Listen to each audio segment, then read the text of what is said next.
rotate, or is that going to turn it backwards? Oh,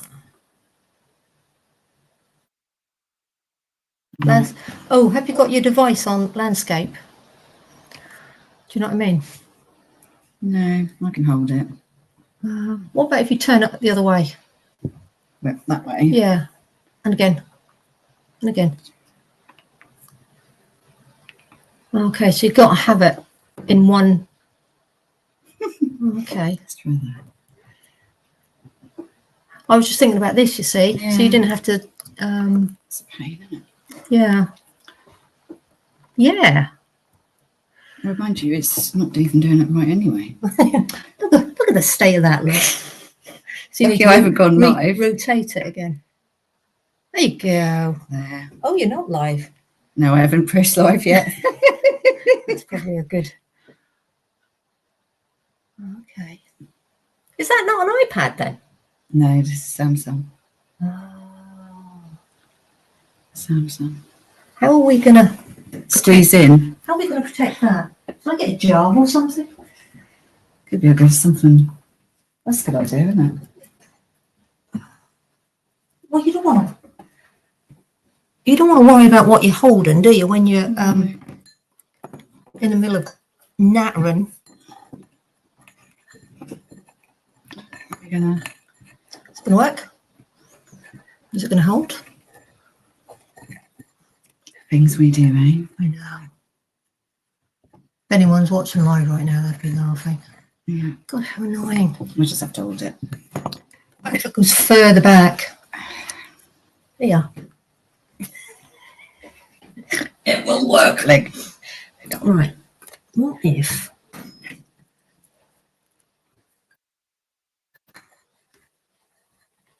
What if it's like... Just turn it. Like that, a bit better.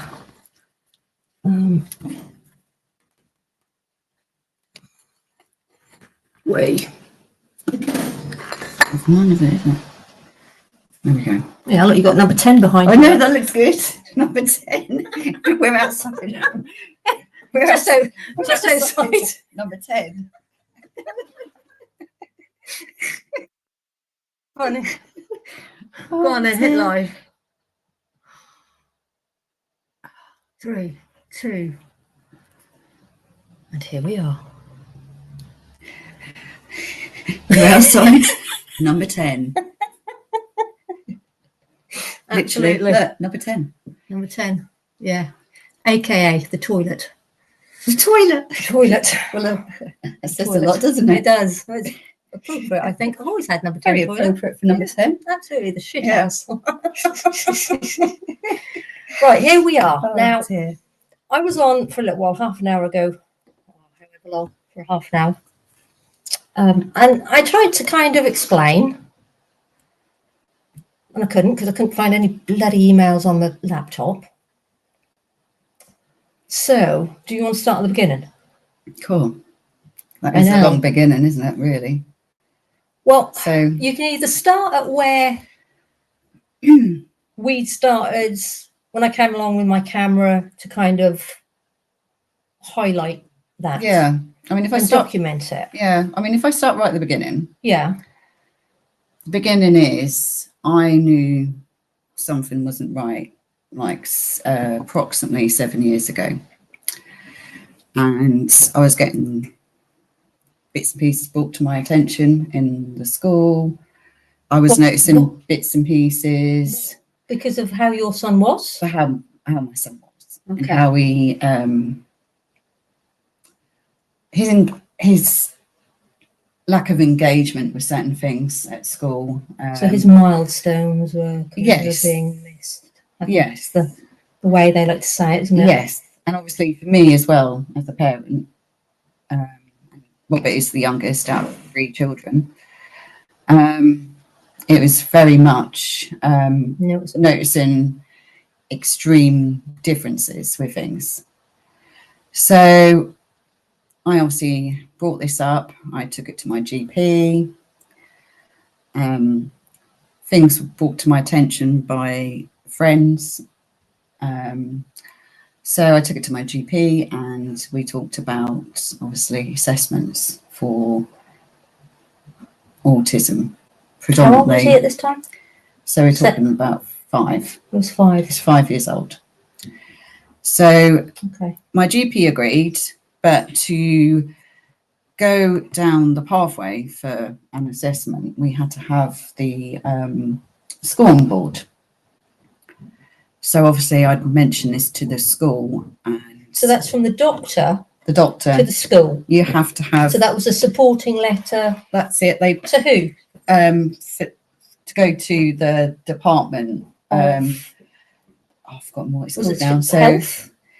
yeah, it's basically through the hospital. So that was going to take you on to see a psychiatrist of some description, child. Yes. Because there's one in Norwich, isn't there? There's that children's place down near the Waterworks, Waterwork Road, Waterworks Road. I So think you bring that up very interestingly, but actually the one that you're referring to, which is what was formerly Bethel Street, it's now called CAMS. They would not get involved in diagnosis because of how the system's kind of gone on with time. Is it really. Because they deal with over 18s or under 18s? No, they deal with children. It's quite interesting because actually it's kind of like 2 different kind of stories really. But so obviously my first problem was getting school on board to go down this pathway to get Robert an assessment, and they point blank refused, and they continued to refuse and refuse. And you had the doctors? I had the doctors, the doctor wanting to pursue it. Right. Because he could see better advice straight away. Yes. And to get, what kind of support that Robert needed as well. At 5 years old. At 5 years old. So I literally, so it's been stressful really from early days, from around 5. He's 12. 12. So yeah, 7 years. So I had to actually end up making an actual complaint to the school, because it got to the point where I actually had one of the school teachers actually say to me, what difference would a diagnosis make? So it's quite short-sighted, considering the possibility of other therapeutic techniques that can be brought into the equation. Yes. As well as medication, but I don't always think medication is the first port of call, but that just is exactly the start of and getting him the right support for his education, and actually for his whole life really. So I ended up having to really make a formal complaint to actually get somewhere, which they finally actually gave in. While all this was happening, what was happening with Robert at school? Was he being bullied? Was he bullied? He was bullied at school.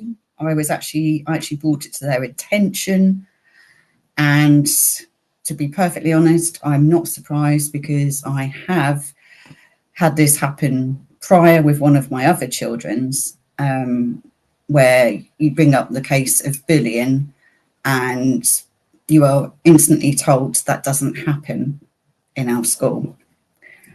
But obviously the whole scenario, while we're having to wait and basically fight, things just got worse and worse with Robert, and he struggled more and more and more with the whole environment.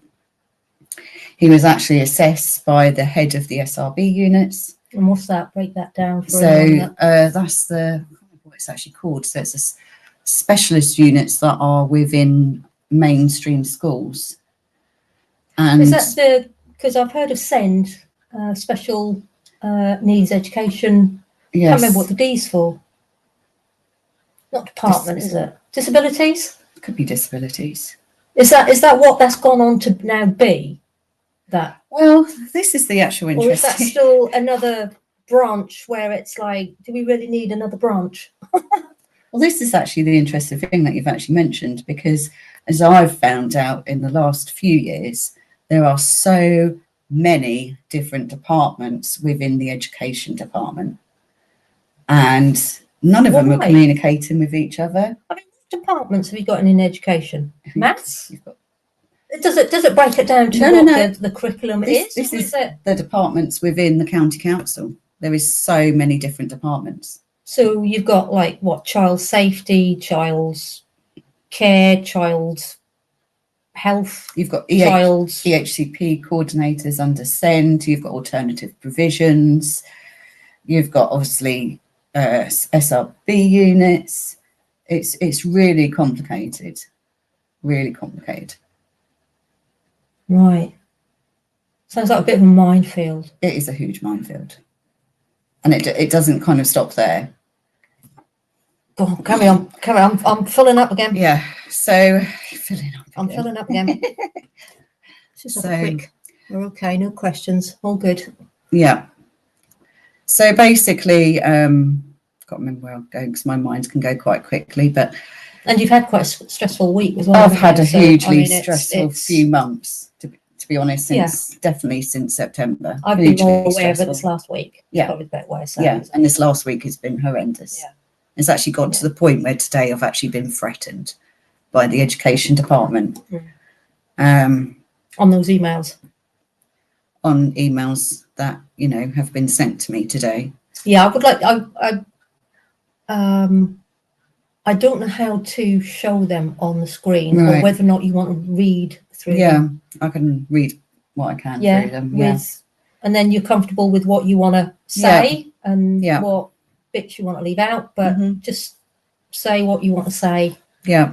Because you're not the only one. If no. This, how many other parents and children are going through this? Well, an awful lot of them, and an awful lot of them are being threatened as well. Because I mean, my great niece has recently been diagnosed, and it's been a bit of a godsend for the family because they've got something to hold up and go, hang on a minute, it's not us, it's not this child. They're not just being naughty. There is an issue going on here, and that in itself actually needs to be known actually to the general public as awareness, actually, because there's been so many times that actually I've been alienated by people because of Robert with his condition of autism. When you're out in public? Because you can't get out of the house? Well, even actually, I've been shocked with what I feel is close people to me. What, they've like just dropped you, sort of? Yeah. I've had it been said, and that's only in the last few weeks, that it's down to my bad parenting, which is extremely hurtful, especially under the circumstances of what I've been through and the continuous stressful fight that I've been through with the education department. Yeah. But it's not your parenting. You do know that in your heart of hearts. You do know that's not your fault. I do know that. That's all right then. I do know that. Yeah. Because that's the main thing. Yeah. Yeah. So don't believe the shit that. No, I know. Yeah. Because that's what kind of can break you, isn't it? Yeah. And it is it's extremely hurtful, and it's done so many times. You hear it actually within the public at the moment. You've got this guy from Reform, isn't it? Where he's basically saying that it's ridiculous that these children need ear defenders. Yeah, I saw that. I watched that. Yeah. Actually, if he's listening or anybody knows him, come and spend a day with my son. Yeah. Because to me personally, we've got like a fantastic event coming on in North Walsham tomorrow, which is a tractor run. Yeah. It's Christmas time. Yeah. Young farmers. Yeah. I would love to take my son there and to spend the time and watch that amazing event. But it's too noisy for him. It is. The noise will literally go through you because the horns. But that's the excitement. That's the adrenaline. Exactly. For the rest of us to enjoy it. Yeah. And it's too much for him. It's too much for him. And I can't take him to normal. Well, I use that quite loosely. Normal, really. Noisy. I can't take him to most places that other parents would to go and enjoy, like theme parks, like even things like. But you'd expect a teenage lad to want to do. That's it. Yeah. That's it at the end of the day, isn't it? Yeah, he can't handle the noise, and that is it. And that really throws them out. So, you know, I would certainly welcome the gentleman from Reform to actually come and spend a day with my son. I don't think he will. No, of course he won't. Of course he won't. I mean, we've had the Prime Minister, haven't we, in Norwich today? I think yesterday as well, actually. Yeah. But he went to the bus stop, didn't he? Yes. What schools? What did he bring to the table when it comes to this? I know.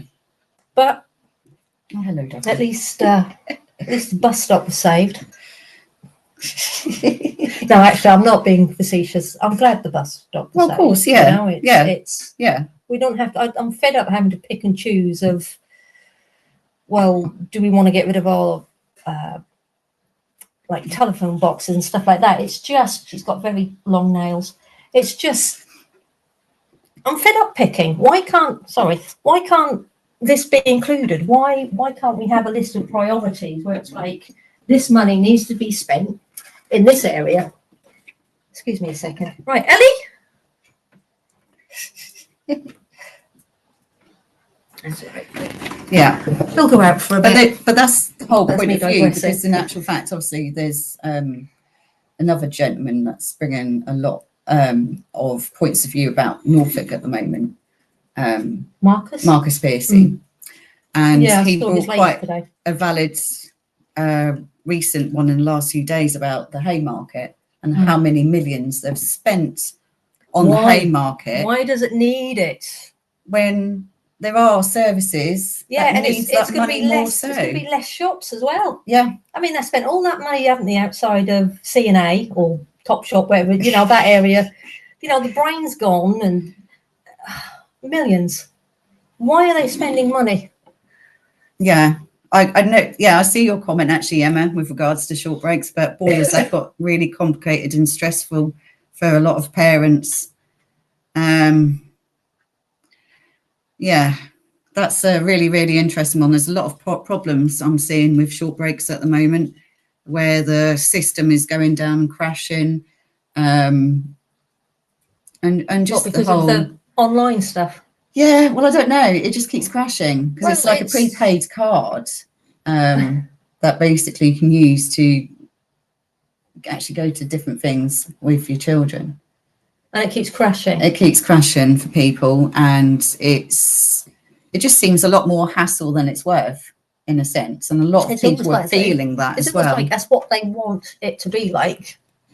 Save money, because if you don't use them, then money don't get spent. I mean, look at our Christmas grant thing. How dang pedantic that's being now. It's not heard back from Eric yet. But we're digressing. Oh dear. We've got a dog that wants to come back in. I want to come back in. Come on. Ooh, it's bitten. Oh, is it? Yeah. Just wondering if that was another wall plane.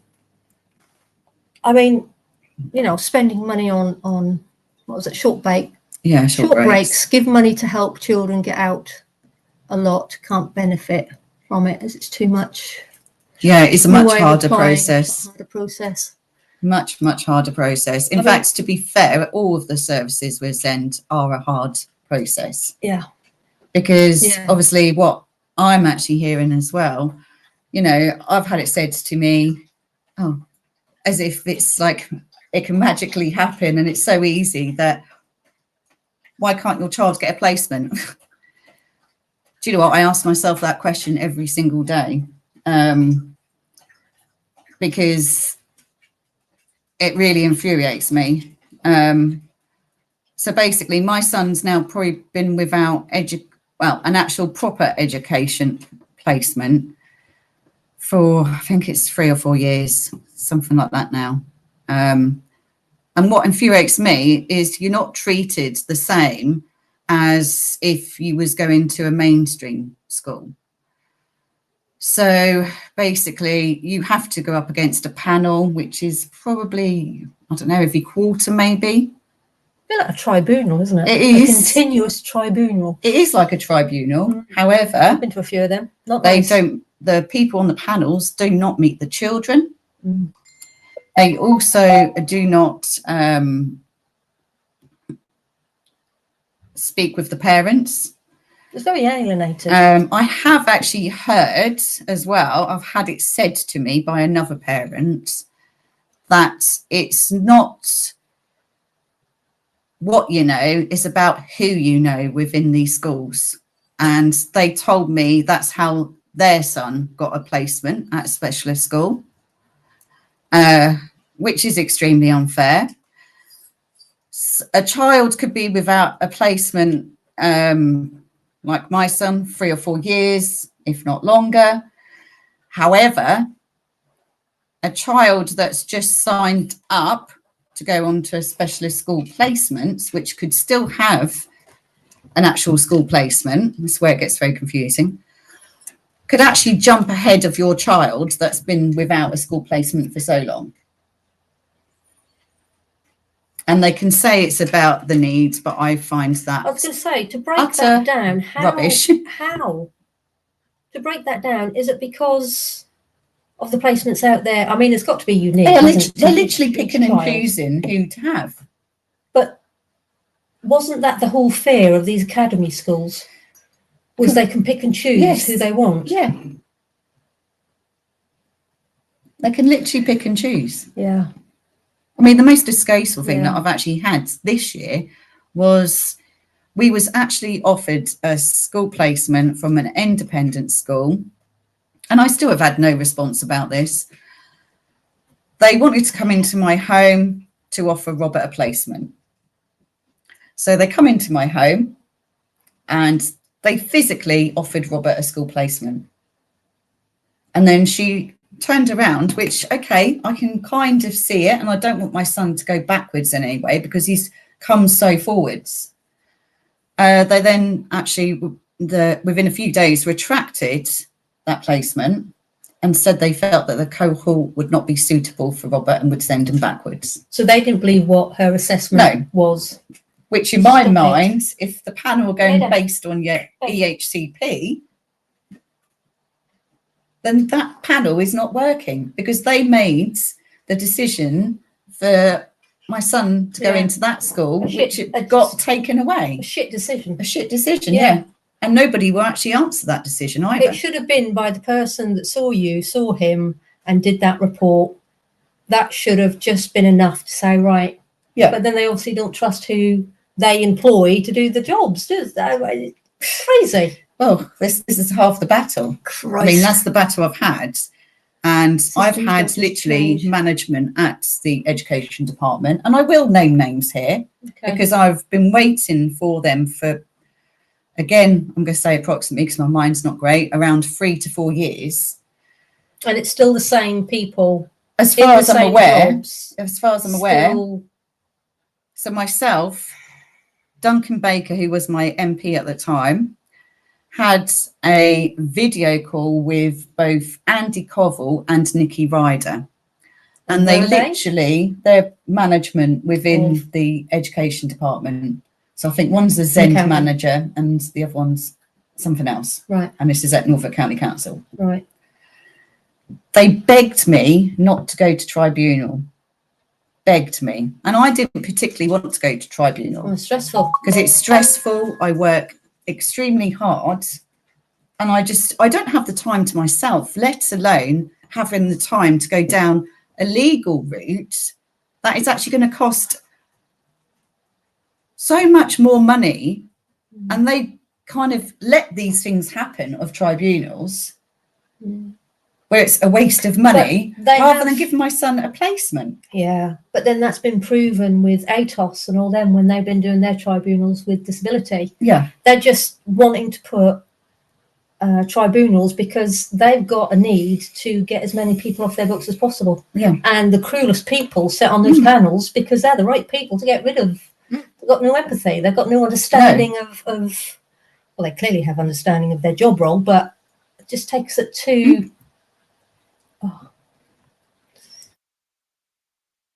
yeah.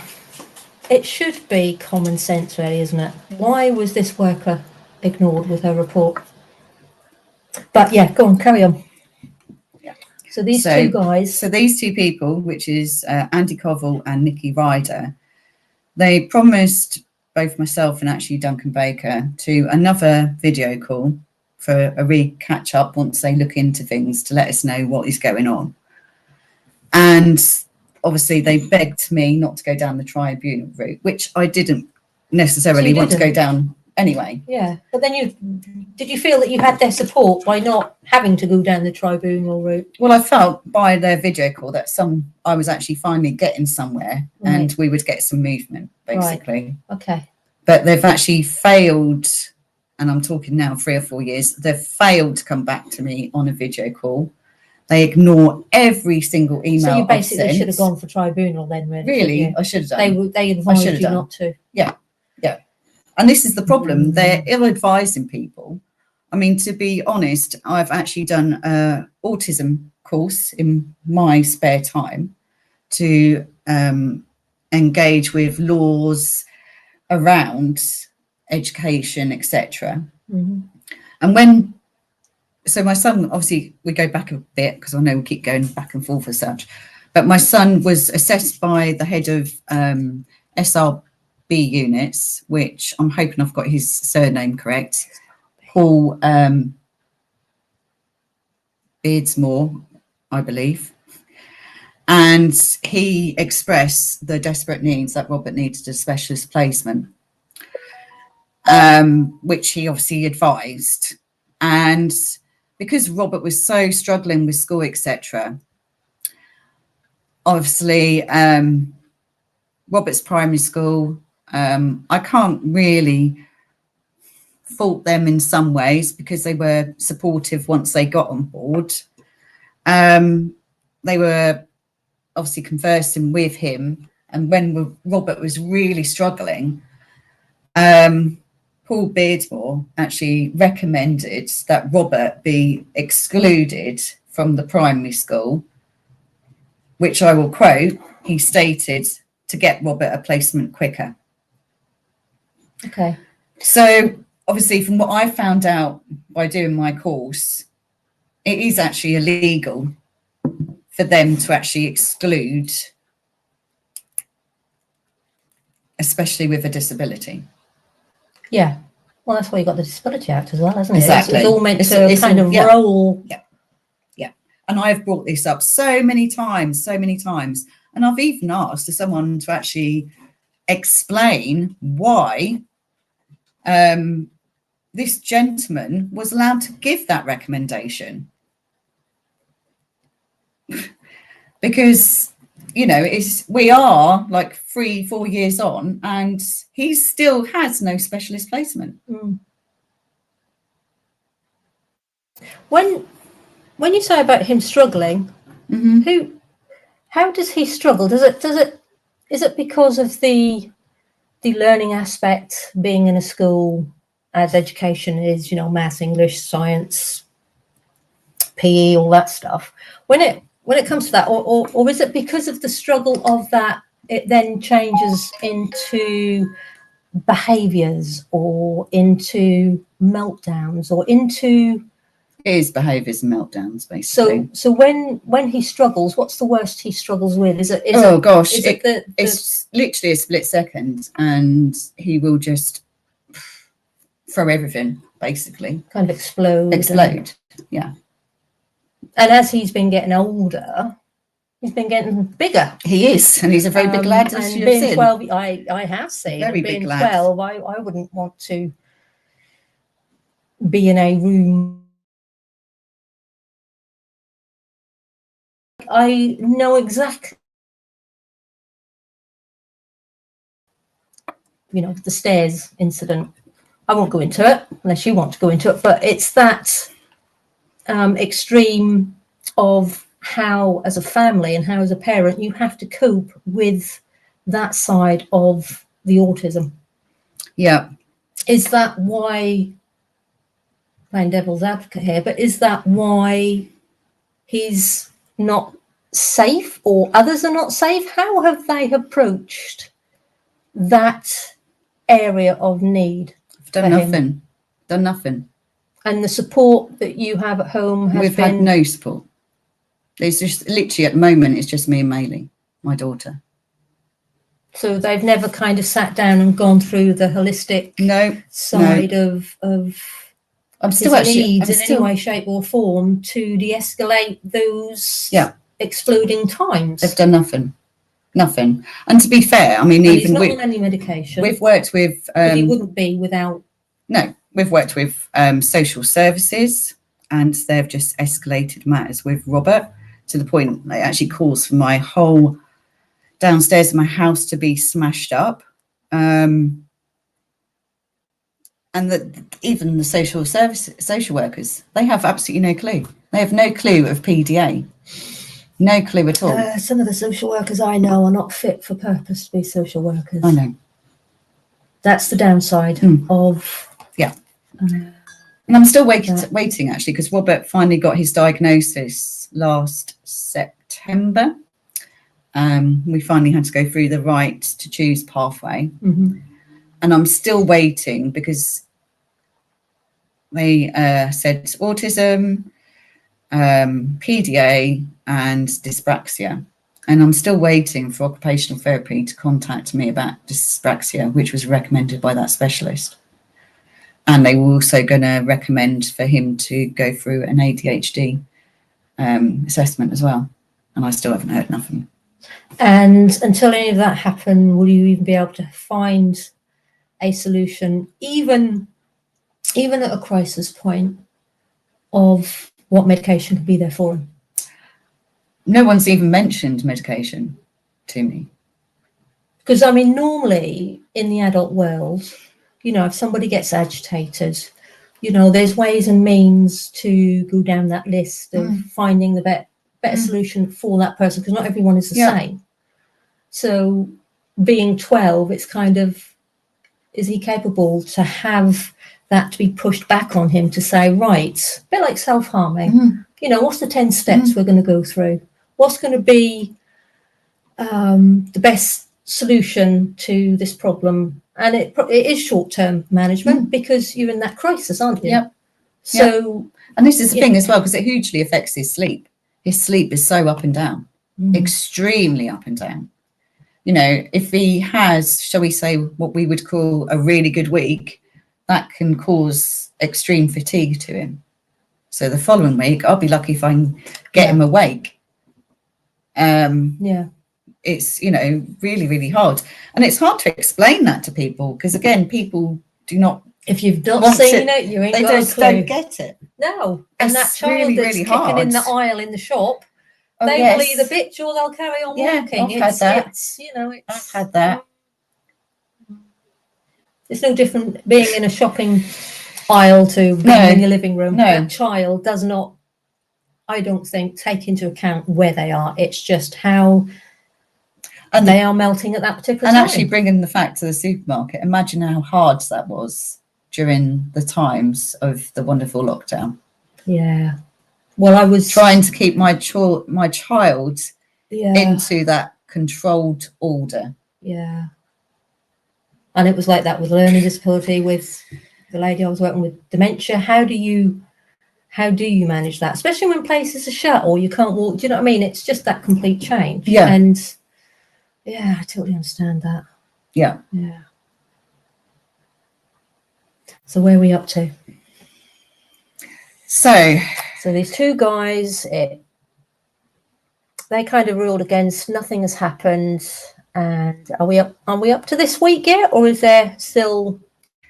Well, it's supposed to be are in a sense, because we've kind of mentioned the placement that was offered in July to Robert, and then for some unknown reason, I am literally, and I'm not the only one. I'm literally getting alternative provisions on my case, and they.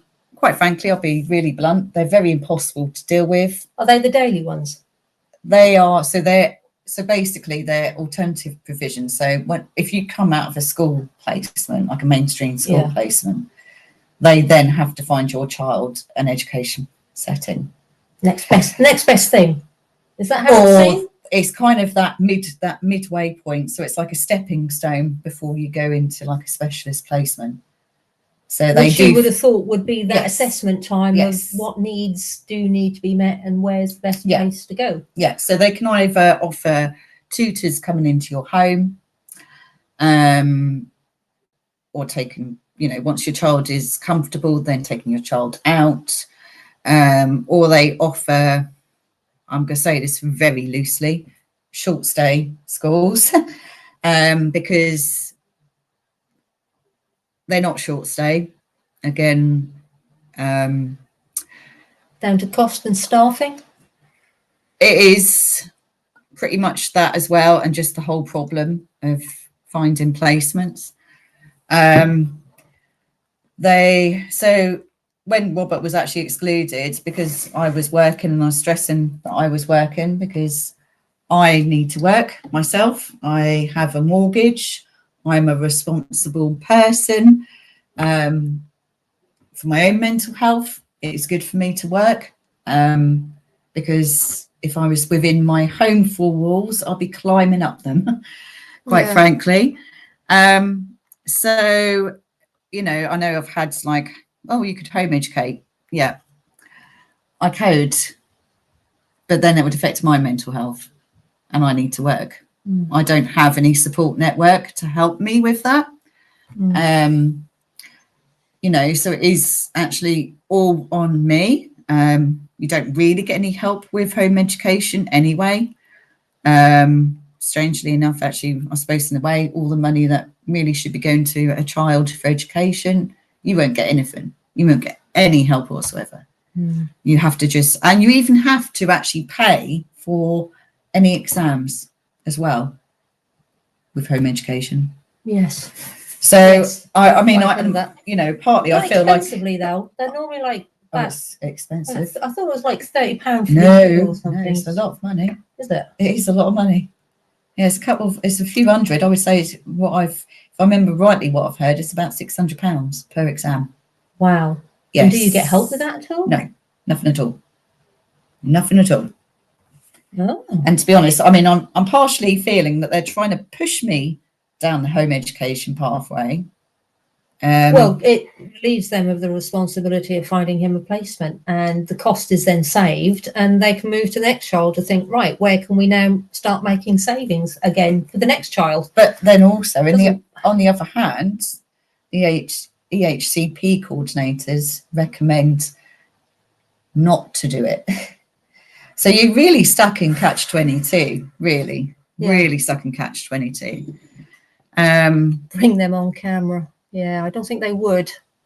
Oh, I think that's just like if you want to bring someone on camera that's on there. Oh, yeah. So that was the question. And there's no sound. Can anyone pop over to my channel and just see if I've because look, Mark. I can see Layla. This is on yours, yeah. Yeah. But I thought, reduce background noise, enhance voice. Enhance voice, maybe. Yeah, we'll look for enhance voice. Because there's nothing, I've not changed anything from when I was last on, so I don't know. No. We can work it out. Exactly. But yeah, so since September, it's just been horrendous. It really has. I've had to struggle. This is just, the whole situation is just really ridiculous because I feel like I'm going back and forth here because it's my mind anyway. But so when he went going back to which comes into this story as well, when he was excluded, alternative provisions put him into a placement called Douglas Bader School, which is a short stay school, and it's within a whole network, and which is UET Pathfinders. And basically, where's that based? That's in Norfolk? Yes, it's in Norfolk. Okay. Yeah. Norfolk? There's a few in Norwich. There's at least 2 other schools in Norwich. Okay. Okay. One of them is actually probably lucky to me. It's right behind my house. Nice. Prior very lucky to it being a short stay school, it was a behavioural unit. And actually, I myself, when I But under moved 18s? for under 18s, it's from reception to 18. Is there any criminality into that, or is it just pure health speciality? When you say criminality, what, that they've been up to no good? Have they been, are they also there under court order, I guess is what I'm trying to say. What sort of facility is it, or do they do both? About that, but it was never a SEND school. Right. It wasn't a SEND school, it was a behavioural unit. Yeah, that to me sounds like, well, it says exactly what it says on the tin, a behavioural unit. So they are catering to behaviours rather than the needs. But then, yeah. So, an actual fact, when I actually moved to where I live, which is the former RAF Coltishall, they were looking for some volunteer admin staff, and I did actually spend some time in there. And strangely enough, it was quite amusing. I come across what was actually my old last year of middle school teacher, which we obviously had a bit of a conversation, and he laughed and said that, you know, my class were the first people he taught in the school environment. Really? Yeah. Oh. And obviously for me, going back from all those years ago, I found it quite amusing that he was deputy head in a behavioural unit. So I got to see firsthand. Did you go to Hartseas High School then? I don't know. Oh, I just wondered how long. No, it was Falcon Middle. Oh, right. Yeah. Yeah, I know Falcon. Yeah. So yeah, it was Falcon Middle, and yeah, so I got to see firsthand what actually goes on in there. Yeah, what can I say? So when they obviously offered me the place, I was quite doubtful and really did not want Robert to go down there. Also, as well, because we are the neighbours of the school, we see all the problems, and we have a lot of issues actually where I live from the school children. And yeah, they play havoc. Emergency services are down there pretty much. Can some weeks be every day? Are we talking police? Police, fire service. Okay. Yeah. And I suppose the police, their hands are tied because there's nothing they can legally do. No. Really, because the child, if they're there, they're in a place of safety. So there's not much. But then they're getting out of the place of safety. So they're walking straight out literally the high school. But any kid can walk out of school. I mean, I've even seen a young child from a first school walk out, and this teacher had to follow him behind. And it's like, are you nuts? This child can just run in front of a car. Yeah. But the teacher could not do anything physical to bring that child back into the playground. No. I found that more dangerous, that child can just, and this kid was probably, 5, 6, 7. Yeah. So basically, I literally very reluctantly agreed for him to go to Douglas Varda. And it literally traumatized him. Really traumatized him. What did they do? He would get bullied at the gates with staff watching by the high school age children. When you actually go around the school, it's in such a sorry state, a real sorry state. You can see where obviously the older kids really kick off, and you see holes in walls. They're supposed to not be able to get near to the primary school age children, which at the time, that's where Robert was. They do. There's all dents in the door to the primary school class. It's just absolutely horrific. The language is vile, truly vile. And it's just an awful place to be. I mean, even the classroom, for a primary school classroom, it is dank, dark, depressing. The staff weren't really engaging or mixing with the children. Did they have one-to-ones there? Was it a one-to-one sort of system, or was it like one teacher and there was 5 assistants to 40 kids? There'd be the main teacher for the class, and then there would be 2 assistants roughly, but the class was probably, I don't know, no more than 8. It's not a huge class. Did they have what did they have there? Did they have calming room? Did they have sensory stuff? Nothing. Did they have anything, or nothing. was it nothing? It was just dark, dank rooms. There was nothing. There was nothing sensory. Wow. There wasn't sensory gardens or anything like that. There's nothing there for them. Nothing at all. It's sad, actually. That's very sad. Yeah. But then people go, but schools are all like that. But then schools need to change anyway, don't they? And when we talk about rooms, actually, I'm actually probably one of the lucky parents. I say lucky, I'm using that loosely as well, because I lived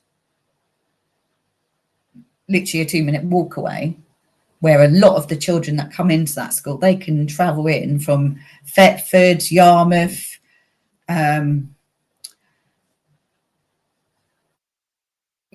so their parents don't get to see the actual. That's a long drive, isn't it? The actual what the school's like. Yeah, I can believe that. And if the child does have like a meltdown, shall we say, they will physically restrain them. And talking about rooms, they have a room which is basically like a jail cell. Is it padded? It's not padded. It's just a blank room, no windows, nothing. And they will actually hold the door and lock them in that room. You see, under the old NHS policies, it was always tricky about locking doors, of what was, human right with locking doors. Should you lock them? Shouldn't you lock them? And there's needs, like with dementia and all that, to make them safe, to not be able to wander. And, there's many different things. But for a child to be put into a room and the door locked and the room isn't padded, straight off, if I've seen somebody kick off that the safest place for the staff is for that person to be in that room. Yeah. But that was padded. So if they wanted to headbutt the wall, that didn't cause any issues, but that allowed them to just melt and for the staff to regroup, to then learn, well, how do we not get to this point again? That's the last extreme measure of that, but you don't leave that door. No. You don't leave that person. No. But for a child. No, I know. And they literally caused him to go into panic and anxiety attack. Because he was literally probably being jumped on. Oh, he was in a terrible state. Extremities were probably being held. He was probably carried into the room and they probably ran out and shut the door. Yeah. I can quite visually see how that would happen. Yeah. He was shaking. He was clammy and sweating. He was bright red all over because he was in a state of panic. And it brings so many other emotions with it as well. It does. Do you know what I mean? Yeah. He would fluctuate and it would just, it's not good. No. It's not good. No. Which is why, you'd like to think around the assessment stage of seeing what his triggers are, how to relieve them, and for him to be able to acknowledge what needs to change for a trigger, because you are both learning along the way. Yeah. But he's still a kid that will obviously throw tantrums as well. So, it's... Yeah. And all the time that he was there as well, they never even managed to do any assessments with him. They should have been we never assessing got all the no, time. no, nothing at all. And they never managed. There was one person who's, I can't remember his last name, but his first name's Martin, and he's head of Senko. And that is for Senko, you mean that is for all the UET Pathfinder schools. And he never even come to meet us. And he's the top. Yeah. What's Who his name? should be coming in. Martin, I can't remember his last name. So we need to find out who this Martin is and email him with this. Well, the thing is, so he can hear it for himself. Yeah, and the thing is, I actually Shit took all needs to this. change. I took this all to the head, who is the head of all the schools. Again, off the top of my head, I cannot remember her name. I took it to her as a complaint because they, again, were not listening. They were even, I mean, because I lived on the doorstep, they were invading my home and our privacy. And even though we got a special needs sign off from the doctor because how much they traumatized Robert. What, if he didn't want to go, they would literally come and knock on your door? They would come knocking on my door. Would they do that anyway?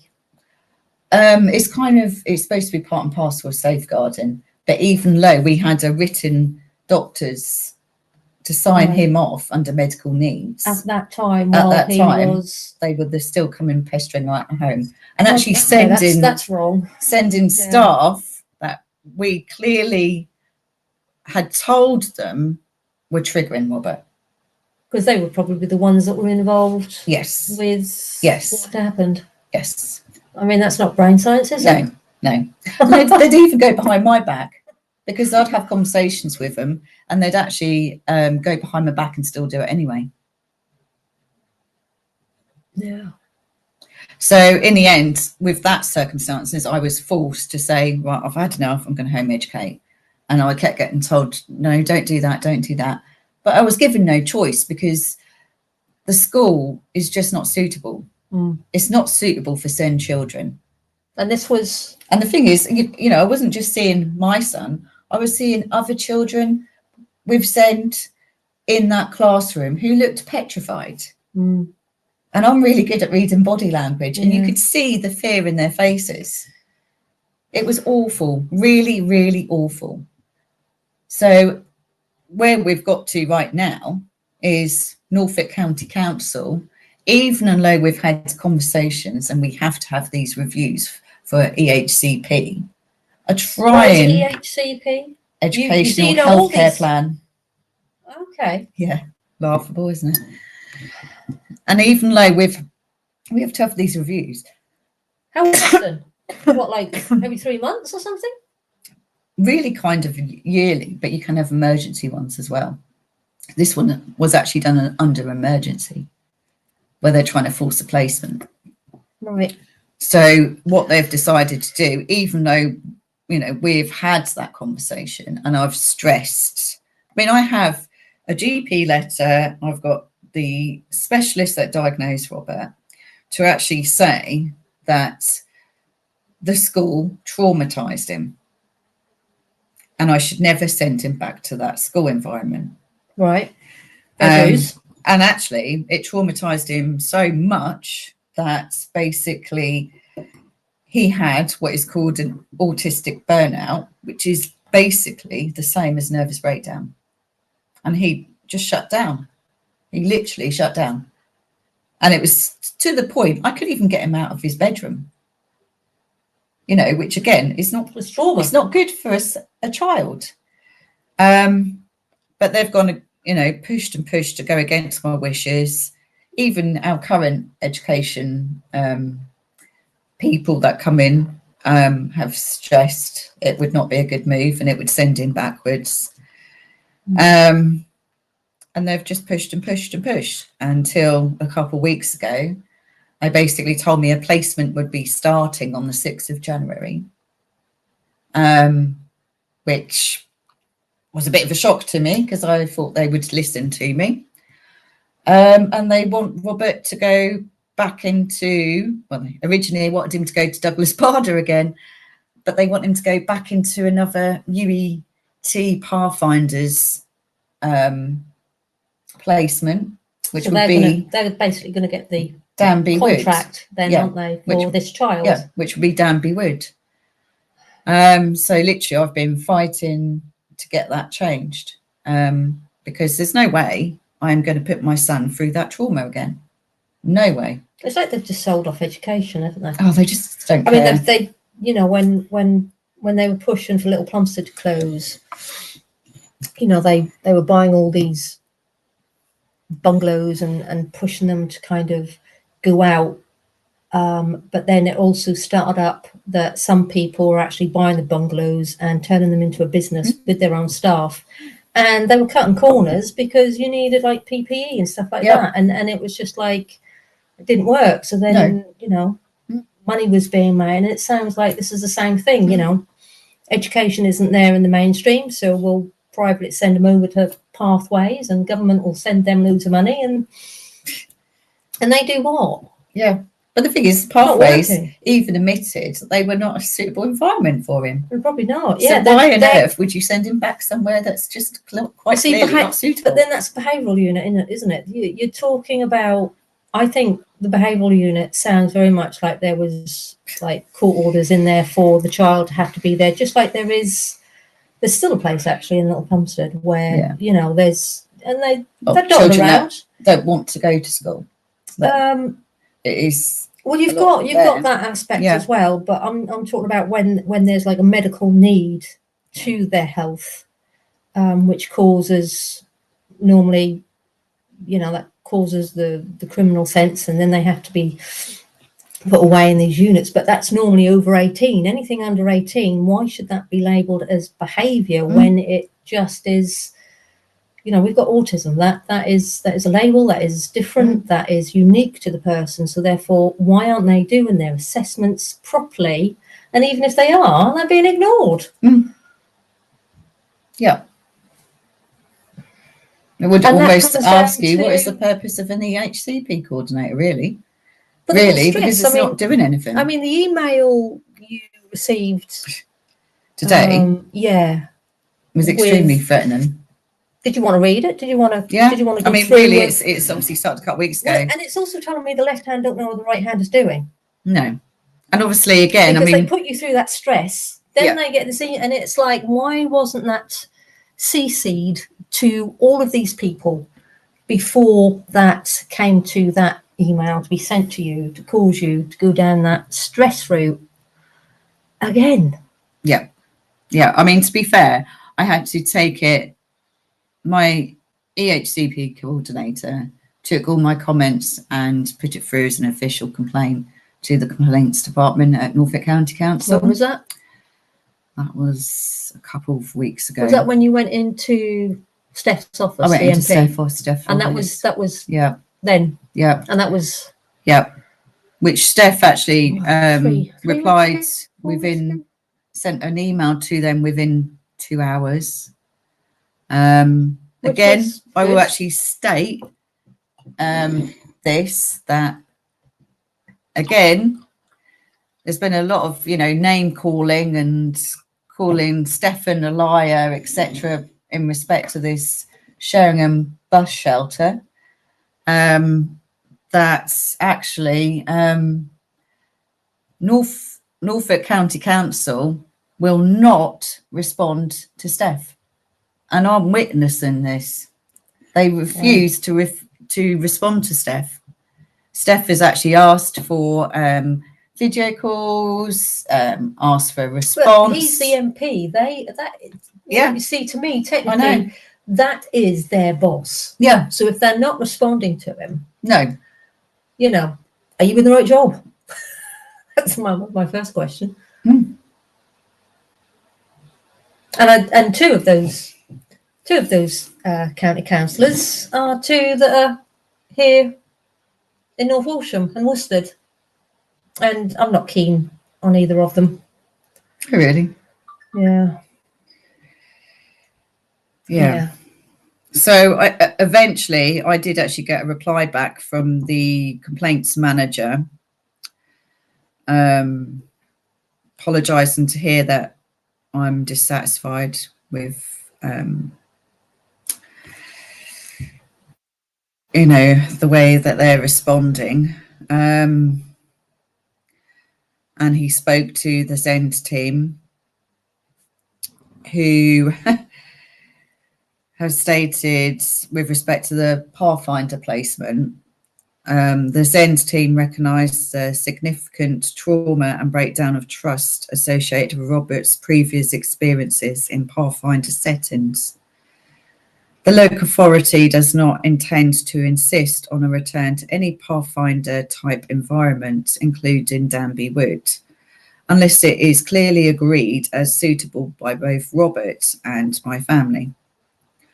The recent offer of a place at Danby Wood was made solely because I'd informed the Alternative Education Service worker that I was actually struggling to be at home for lapwing provision as I was working. And the policy requires a responsible adult over 18 to be present, which actually is quite an interesting fact, because my daughter is actually 17. My daughter, which we're going back now about a year or two, that he was at Douglas Bader. Tell you what, Darren, get Donna watching this. Allowed to actually collect my son from Douglas Bader, by Douglas Bader. Although the education department states that children should not be getting collected by any under 18. I was going to say, mine's gone black again. Even if it's their brother or sister. Or... Yeah. I mean, you can understand if the child was under 12 collecting their sibling, because a child under 12 can't even babysit their sibling. So, but my daughter as well, she's actually she's a full-time carer. Yeah. In well, she's doing in a Alzheimer's and an apprenticeship, isn't she? Dementia. Yeah. Unit. So she's responsible there as well. Yeah.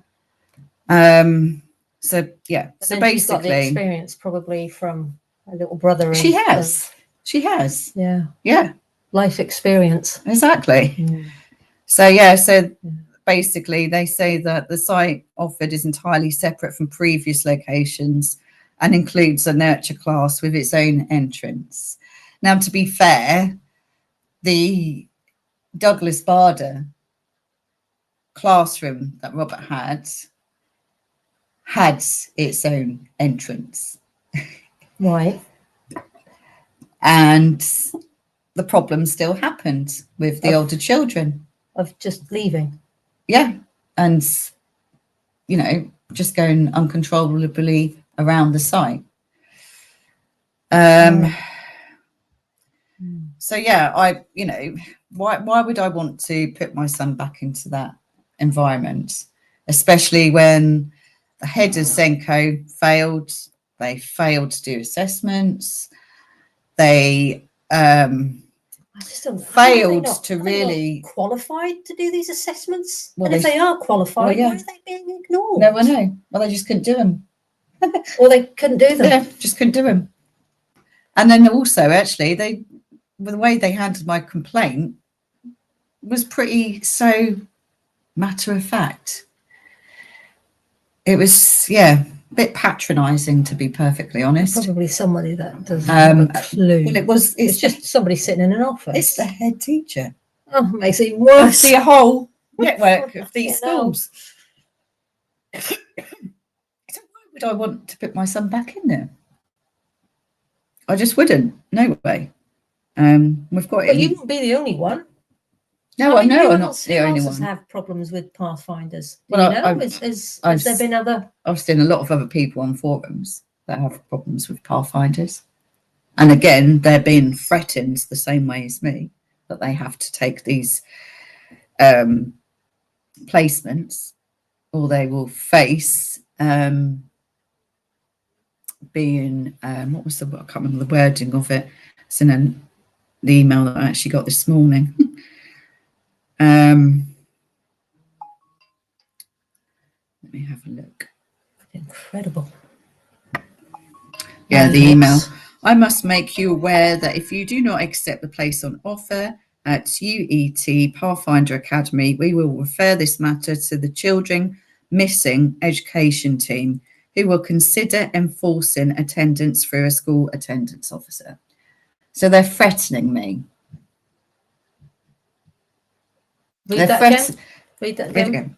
I must make you aware that if you do not accept the place on offer at UET Pathfinder Academy, we will refer this matter to the Children Missing Education team, who will consider enforcing attendance through a school attendance order. How?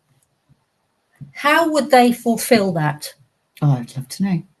By physically putting him in a taxi and doing exactly what happened at Pathfinders in the first place. Yes. To physically manhandle a 12-year-old. That's not the right. No. That's not the right approach. And what right do they actually have when they've failed to find him a specialist placement, which they have a legal duty to do? True, but for an enforcement to come in, that just doesn't sound right. You can't even. Nobody can do that with people who are 18, can they? In that legal sense. I don't know. But they're obviously... Unless you're an arresting officer. No. But I'm not the first one they've done this to. So obviously they're using... What's it called? What? Intimidating and threatening behaviour. Education team. Yes. Children Missing Education team. But the reason why came up with that, the reason my child is missing education, because I keep saying I want my son to have education. Yeah, the reason he's missing education is because of their own downfalls, not mine. Not mine. It's down to them. It's just not the right setting. But because I've actually even asked. The only thing, he's not getting enough compared to everybody else. He is not getting enough. So and I've even he's not getting any of that. And I've even actually asked, because he did actually for a period of time do something called what is a YMCA online learning. Right. And with that online learning, you don't actually physically have to, shall we say, get onto an online classroom, see the teacher, that sort of thing, and put your face on the screen. Right. Which obviously Robert's not happy to do, right? Understandable. But he worked with that and it worked well for him. He was actually doing it. Yeah.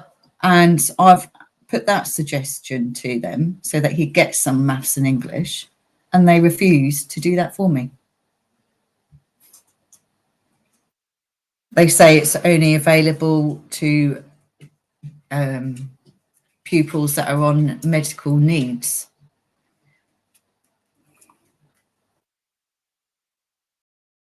Medical needs. Yeah.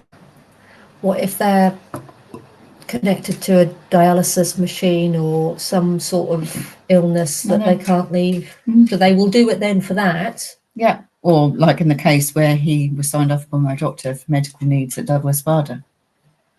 But that wasn't... No. Which is a bit strange when you're talking about an education healthcare plan.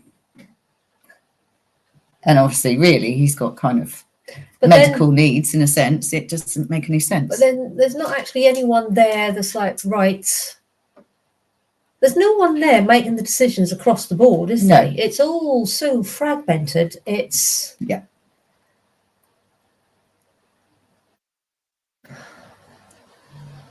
So you got an email. Yeah. You got an email, didn't you, saying that with this threat. So yeah, I got. And then you got a. So I originally obviously a second email, didn't you? Yeah. So basically, I mean, obviously, I wrote back to this woman straight away, and basically pointed a few things out, including copying the Elaine one, including copying the email from the complaints manager at Norfolk County Council, Kevin Booty, who clearly states it has been agreed that Robert can stay in his current education. Yeah, Kevin Booty, the complaints case manager.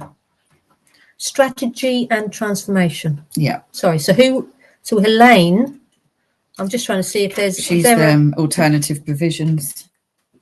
Alternative. God, they come up with some weird Yeah, names, I know. don't they? I know. Alternative Provisions. provisions. Yeah.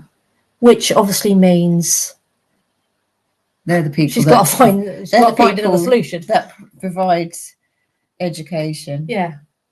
When you're not in like mainstream school. And yeah. Okay. But they're not willing to listen, and they're quite rude at times as well. I can imagine. I can imagine, because they're probably saying, well, the parents, by the time we get the phone call, and it's like, but the parents have to go through all of this and parent, and by the time they get to somebody like her or him, they're at wit's end. So they need to be trained better to know how to, I want to say, behave around something like this without coming across condescending and rude. Do you know what I mean? Like they have been. Do you know what I mean? It's like, well, they clearly need better training then, don't they? They do. Because if they can't understand where you're up to, emotionally, mentally, and physically, I am exhausted with it. Absolutely mentally exhausted with it, which affects my own health as well. Yeah. Of course. So, it's... You've had a shop to run. I mean, your job at the garage, and then, with the business association, with the lights. I mean, it does all add up. Oh, absolutely. It's a juggling game. Absolutely. That's what I've been doing anyway the last couple of weeks. And then you get the patronising one, which I really cannot stand. Oh, you might want to contact your doctor about mental health. Oh yeah, and then your doctor absolutely will give you can't a card stand for talking therapy, and then you have to sign up to talking therapy and wait for months and months and months with the odd phone call of, "Are you all right?" When they're the ones that are causing the stress, and the anxiety. So are you saving money? No, not really. Getting shoved around department to department to department. Yeah.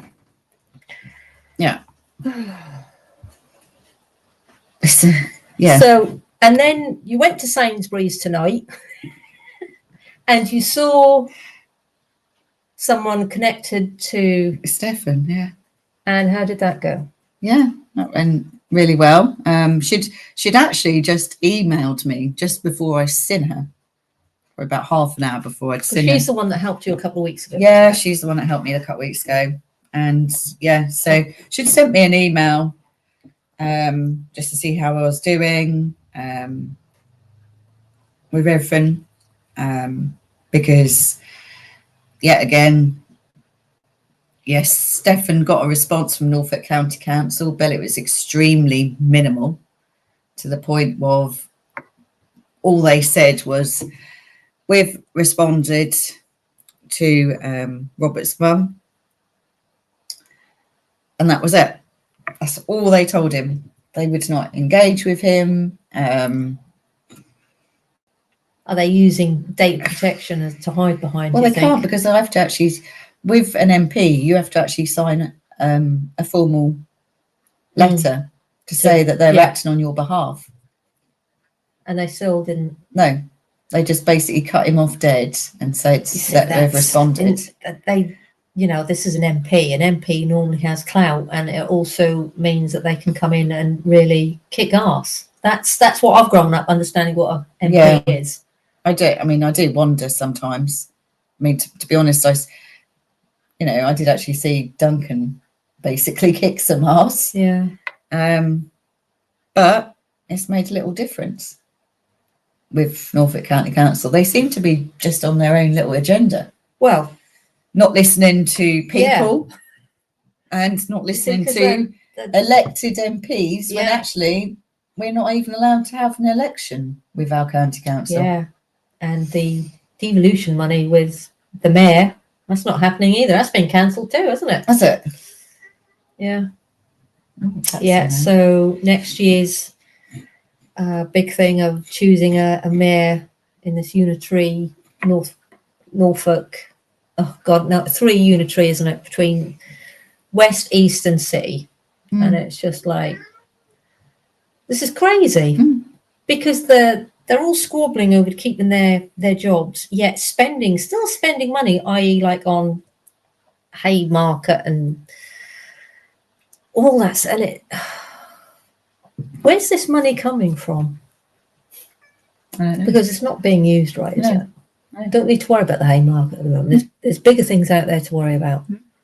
But this is the point as well, because to be fair, since September, it's cost me an arm and a leg to juggle my working life and the education they're providing for Robert and to meet what they are stating. And it's cost me approximately, in lost wages and extra fuel, £550 a month. Really? Yeah. Are you on PIP? Are you on carers allowance? Is there anything? Is there other stuff? Because I'm working, you get Nothing. literally very little. Right. Literally very little. Yeah. But he, after, because we kind of gate crashed the Lib Dem office, didn't we? Well, we didn't gate crash it. We went in and asked a few questions of, Yeah. I think that was first of all, where is Steph, wasn't it? That was funny. It was. And they got very, very, I think the police was called afterwards. Yeah. But you see, as far as I could see, it was a reception, wasn't it? Then that's an interesting one, actually, because I had never actually personally met Duncan actually in person. And I actually met Duncan a couple of weeks ago in North Walsham. Mm-hmm. I saw him go walking by and I thought, well, I'm going to have to say hello. You know, it's nice to put an actual face and meet somebody in person, especially when you're dealing with them. And I had been dealing with them for a long, long time. So I went and introduced myself and he asked me how things going, which obviously explains. And actually he had to, in a sense, laugh at that whole scenario because I explained that one to him. Yeah. And he can watch it. He couldn't believe that there's security involved now. Yeah. Which is ridiculous because, you know, they're wanting to listen to the people and everything, but yet you can't go in. It's all got to be phone call, email. And it's like, just, you know, because you can see the distress, you can offer compassion, you can see and use empathy in that moment there and then. When it's a screen, when it's a touchpad, when it's an email, I think so much get lost in that translation. And forgotten. You know what I mean? Yeah. You know, in so many ways. I mean, when I met Duncan, I mean, I gave him hell through his campaign. You've given him both hell. Yeah, I gave him hell. But that was the decisions that he was making in Parliament.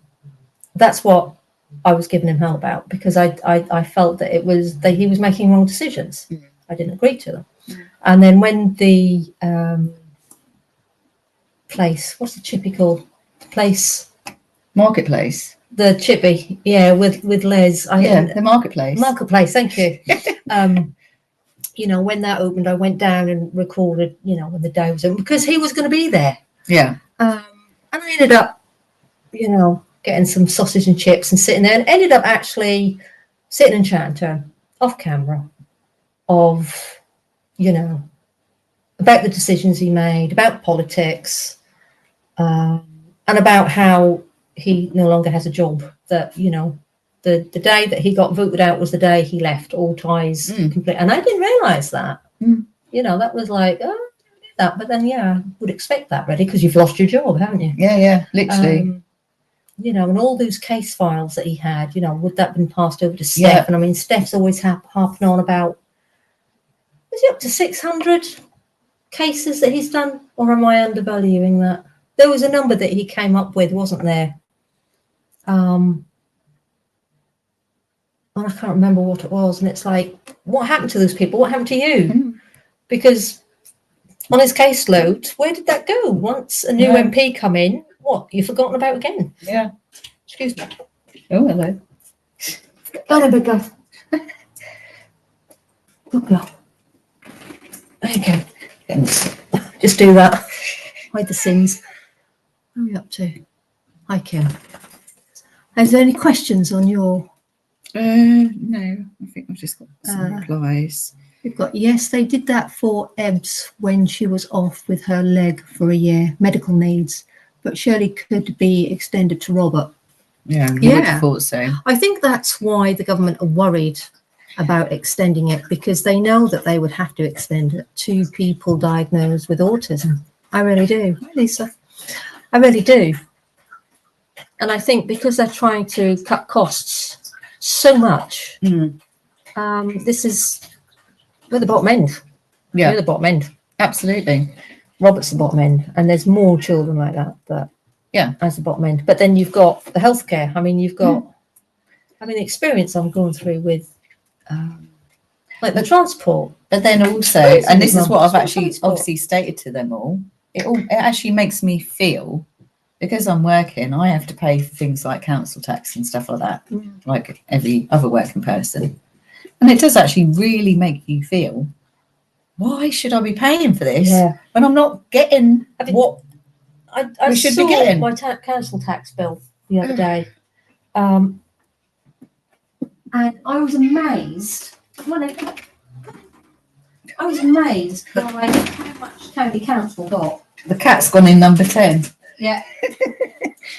Oh, absolutely. I don't know where that's gone. And it was something like they got the top notch, which I think was over £1,000. And then it was, Norfolk District Council, then North Walsham Town Council, and then the police and all that. But Norfolk County Council was right at the top, and I'm thinking, can we swap Norfolk County Council with North Walsham Town Council? Can they do all of that? Because to have that money come in through the town council, surely they would then be able to provide, because I thought that's how it should be with providing schools and doctors. And, do you know what I mean? That is the source of where that money should be coming out of. Well, it's not. It's my stupidity. Yeah. But also, it's not just that. I mean, if you're going to do a job,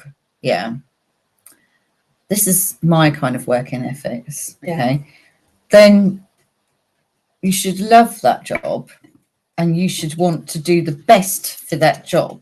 And if that includes coming with, with people, that's exactly that. Yeah. But they've kicked all them good people out. But it's like with experience. They've got rid of them all. No, it's like now, and it seems like this is a whole thing all around everywhere, really. Things like customer services has literally gone.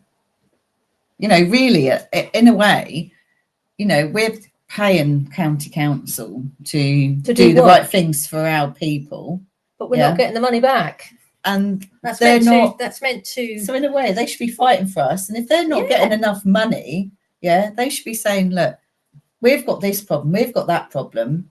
But if they're getting over £1,000 from every single household in Norfolk, what the fuck are they doing with that money? I know. Haymarket, North Walsham Town Street. Yeah. I mean, that was 4 million. Yeah, but like, what the fuck? No, I know. But it's like something else that we've talked about as well, isn't it? For instance, I know you've been touching on that this week. These new housing developments where you're going to be charged service charges for the roads to be kept, all the up services. You're going to have a community based, and it is similar to the American neighbourhood scheme. But you need the right people there to be able to do it. Otherwise, it's going to be. You could make your neighbours live in fucking hell, because if they want to say that something's not happening, where does that go? How does that? Well, it's actually could you lose your house because you're it can be great. I've seen it. It's like PSPOs on your fucking mortgage and your rent. You know what I mean? Through a service charge. When is it going to finish? But like I said to you, where I live, I've experienced the service charge for 18 years. A lot of leaseholders have, haven't they? Even from Norwich City Council. Well, I know. I mean, when it comes to needing to do upkeep, flats. That's quite common. Yeah. But I mean, I look at it one way. I mean, I'm thankful where I live. This service charge that I'm charged, our area is kept really nice. Yeah. And it does. We are theoretically classed as a private estate, and the area is kept really nice. That to me is what you pay council tax for. Like, you know, North Washington Town Council get, was it just over 100? Can't remember now. Could have been less. But we have to pay for street lighting and everything. I know. So street lighting was free. Yeah. I thought that was just something that the grid did because it was a necessity and it was a human right to have lights on a fucking pathway and a road for safety. Yeah. I'd rather spend them or give the money to their shareholders. But we have to pay that service charge, but we don't get any discount on the council tax. Yeah, and how much are we saving county council for not but you're maintaining paying twice our area? But then that's like my argument of having 4 different insurances for the same bloody event, like the switch on. What the fuck was that about? Yeah. We started on the Christmas lights. Is any more questions? Oh dear. The season of goodwill. Oh, I know, and it just fucking hell. It spreads that love and compassion, eh? Yeah. Well, yeah. Oh dear. Definitely they're scared because there's so many kids like Robert. Yeah. And I think also because of the amount of sorry, but vaccines, let's put it out there, the amount of vaccines that are given out. I'm glad you kind of say that. I know that's a very difficult actual topic. For who? Well, you know, you've got some people that stand on the side of vaccines are no good, and then you've got some people that stand on the side that vaccines are the thing to have, and you've got to have it, and they start putting pressure on you. Yeah. Now, in actual fact, I will state this, to be fair, because I know actually with autism, it's very much been a question of the MMR vaccine. Mm. Now, actually, with Robert, on his second bout of the MMR vaccine, within a few days, Robert's body actually totally shut down. How old was he? So he would have anywhere between 18 months and 2 years old. Okay. And yeah, it was very terrifying. I actually thought Robert was actually having a stroke. I actually obviously called 999 because he couldn't he couldn't speak, he couldn't move his limbs. He'd basically shut down. And I remember like sticking my finger around in front of his eyes, and he just laid there as if it basically had a stroke. So as I say, phoned 999 and the ambulance arrived, and they didn't really know what they were dealing with. So once obviously they'd done all their observations they needed to do, and got us into an ambulance, it was literally not until we actually got it's probably about 3 hours until he could start to begin to move his limbs again and start to make noises for that age with his voice. And I remember catatonic without. Yeah. And I remember I basically said to the hospital doctor then, is this to do with the MMR vaccine? And that doctor would not even answer my question, and which actually gave me a strong enough feeling. The fact that you've not answered it is giving me an answer. Yeah. Yeah. So yeah. And they called it a feeble seizure. But actually children with autism do have absent seizures, shall we say.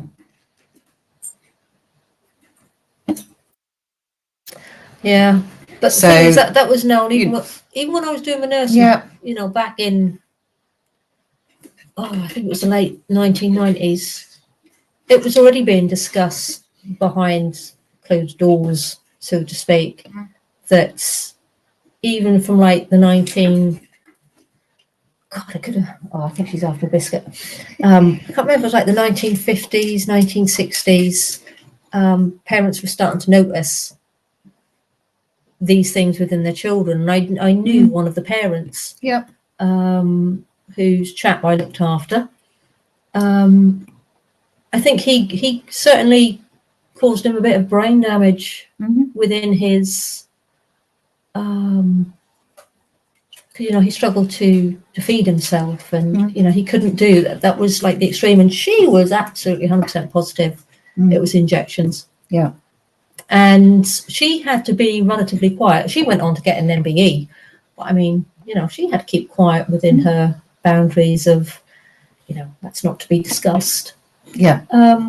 But then that all comes back to the vaccine people, doesn't it? If it's appropriate, if it works, continue it. If it has issues, and we know, you deal with it. Because I can't even say it. Yeah, I know what you mean. Do you know what I mean? Yeah. Look at that. No, I know. It's like, I know. rather than putting it under the carpet, just stick it out there. This is what we need to learn from. We don't do it again, and we manage and supply that care up until that person dies, because it's through the pharmaceutical era of, that's not right. But then again, going with that, so you've got the yellow card scheme where you can actually report any side effects that you've had from vaccines or medications. Oh, that says that on all the, when you pull it out of the box, it always says it down the bottom, doesn't it? Although they've got to that, report it. It's literally just a report. They don't respond to you. No. And actually, they're not really following through with any reports. It's just data gathering for them to know how the drug is going. But that's all. They're not even acting on it. They don't need to, No, because they're not held accountable. No. These big pharmaceutical companies, and I mean, you look at, what was it? There was one, was it TB? I think that took 40 years in the making. Yeah. Because they made sure every step of the way that how it was trialed, which is why it took so long. And then you had COVID that was done in 6 months. Well, where's the trials? Where's the year's worth of trials to know what the outcome is going to be? There wasn't none. And we're now seeing it. But they will not admit it, because it's too much money that they will lose, because it's about billionaires, isn't it? It is. Yeah. They don't care about us. They've took their money and run off with it, basically. Yeah. Yeah. And I mean, for me personally, just from my own personal experience, I was struggled with a lot of pain and mobility myself from the age of 11, and was later diagnosed with fibromyalgia. And they tried to put me onto tablets, which were ibuprofen. And they wanted me to take them constantly, really, which I wasn't keen to do anyway. And actually, they tried to put me on antidepressants as well. And I got terrible side effects from them, to the point it actually upset my stomach, where I was hospitalized regularly for the pain that I was in with my stomach. And with the tablets you were taking, your stomach probably didn't have the lining. Again, they never admitted to. All they ever do is then put you on to another tablet to line your stomach. Yeah. But actually, that didn't work for me. Well, it's probably too late. It is. Probably already. But I must admit, when I was in my teens, I was then questioning, actually, what is this going to do to me later on in life? Yeah. If I stayed on this medication as they want me to. Because, as we well know, a lot of medications do have an effect on your liver. Of course they do. I mean, I've been on codeine all the way through to morphine. I think one pain doctor said about ketamine, and I just thought, you must be fucking joking me. But I mean, I've gone all the way back the other way. Oh, I've had some of them. I suffer with migraines now, and it's like, was that medication related after all these years? I have through pain management. I mean, even again with the medications that I've had over the period of time, because I've had to change them about and stuff. And actually, that is one of my biggest laughable things ever. So I had issue of my pelvis, which was during my pregnancies, my second and third pregnancies. And it was so bad because I'm an absolute trooper, especially when it comes to work. And yeah, a bit of a stubborn bugger with work. I think it's the Capricorn in me. I like to bury my head in work as such. And yeah, I reluctantly, because I could hardly move, had to get off of, I had to give up work extremely early for my maternity. And I was so in so much pain and immobile. But they never done any like scans, x-rays or anything, which really going through labour, you are at a possibility of getting fractures. So my doctor referred me to the pain clinic. And actually, if you go back through my Facebook many years ago, you will actually see me getting quite angry over that experience, because I literally walked into the pain clinic. Never met this doctor before in my life. Was it the one over at It's at West Norwich, the old West Norwich Hospital. I know that pain clinic very well. So I walked in there and never met him before in my life. Do you remember his name? I can't. It's a long time ago. And the first thing he says, Siddery, would that ring a bell? That kind of does ring a bell, but I might be wrong, but it does ring a bell. But his first thing he says to me on meeting me is, I'm going to put you on pregabalin. Oh. And I was like, sorry? I'm putting you on pregabalin. I was like, but you've not even sat down and spoken to me. That was the drug at the time that kind of hit the nerve, because they tried to put me literally, it's for nerve. I went to gabapentin, which is the sister drug to it. Yeah. And I couldn't even string a conversation together. After a couple of weeks, I had to come off it.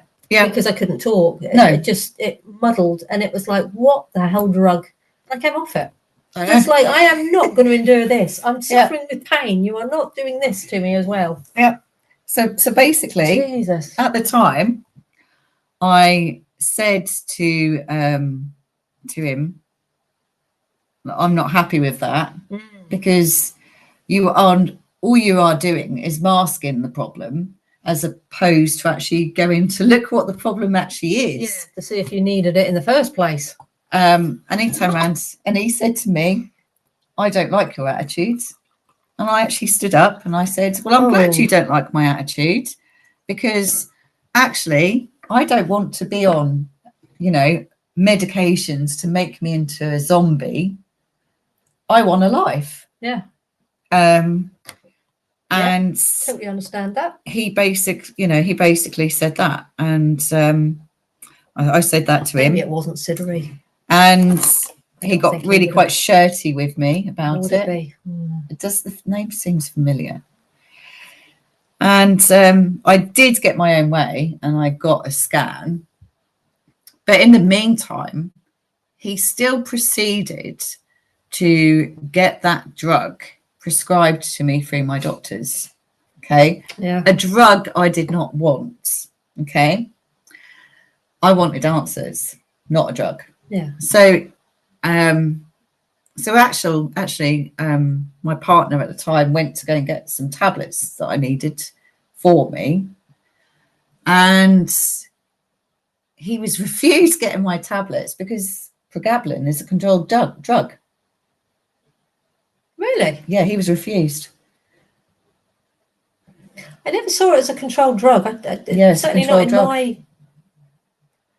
Oh. It's a controlled drug, so they can't just get anyone to like if I sent you down to my doctors to go and collect my prescription for me, because you're not me, they can't do it to you because it's a controlled drug.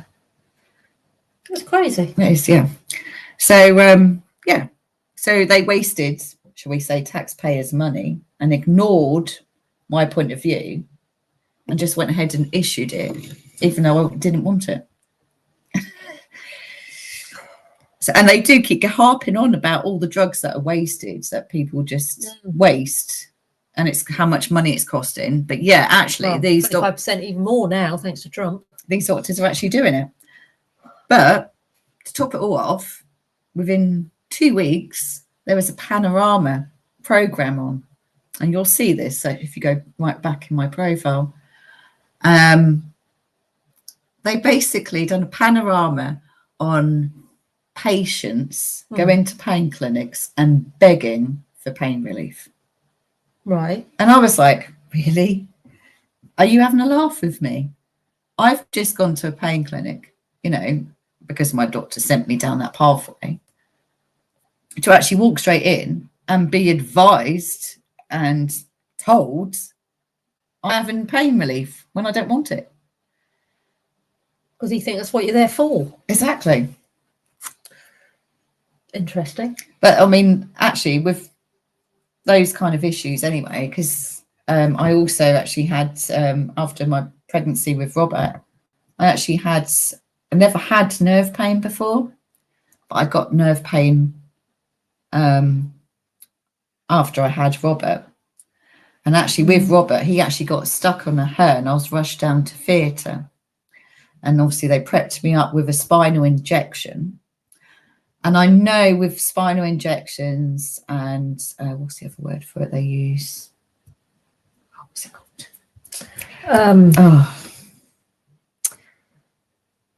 It's gone. It's gone. Epidural. You have to sign your life away. Well, you do with everything nowadays, to be honest with you. So there's nothing I could have done. But I physically remember this anaesthetist actually taken the injection, going into my spine. Oops, I've done it wrong, she says. Pulls the needle out and goes straight back in.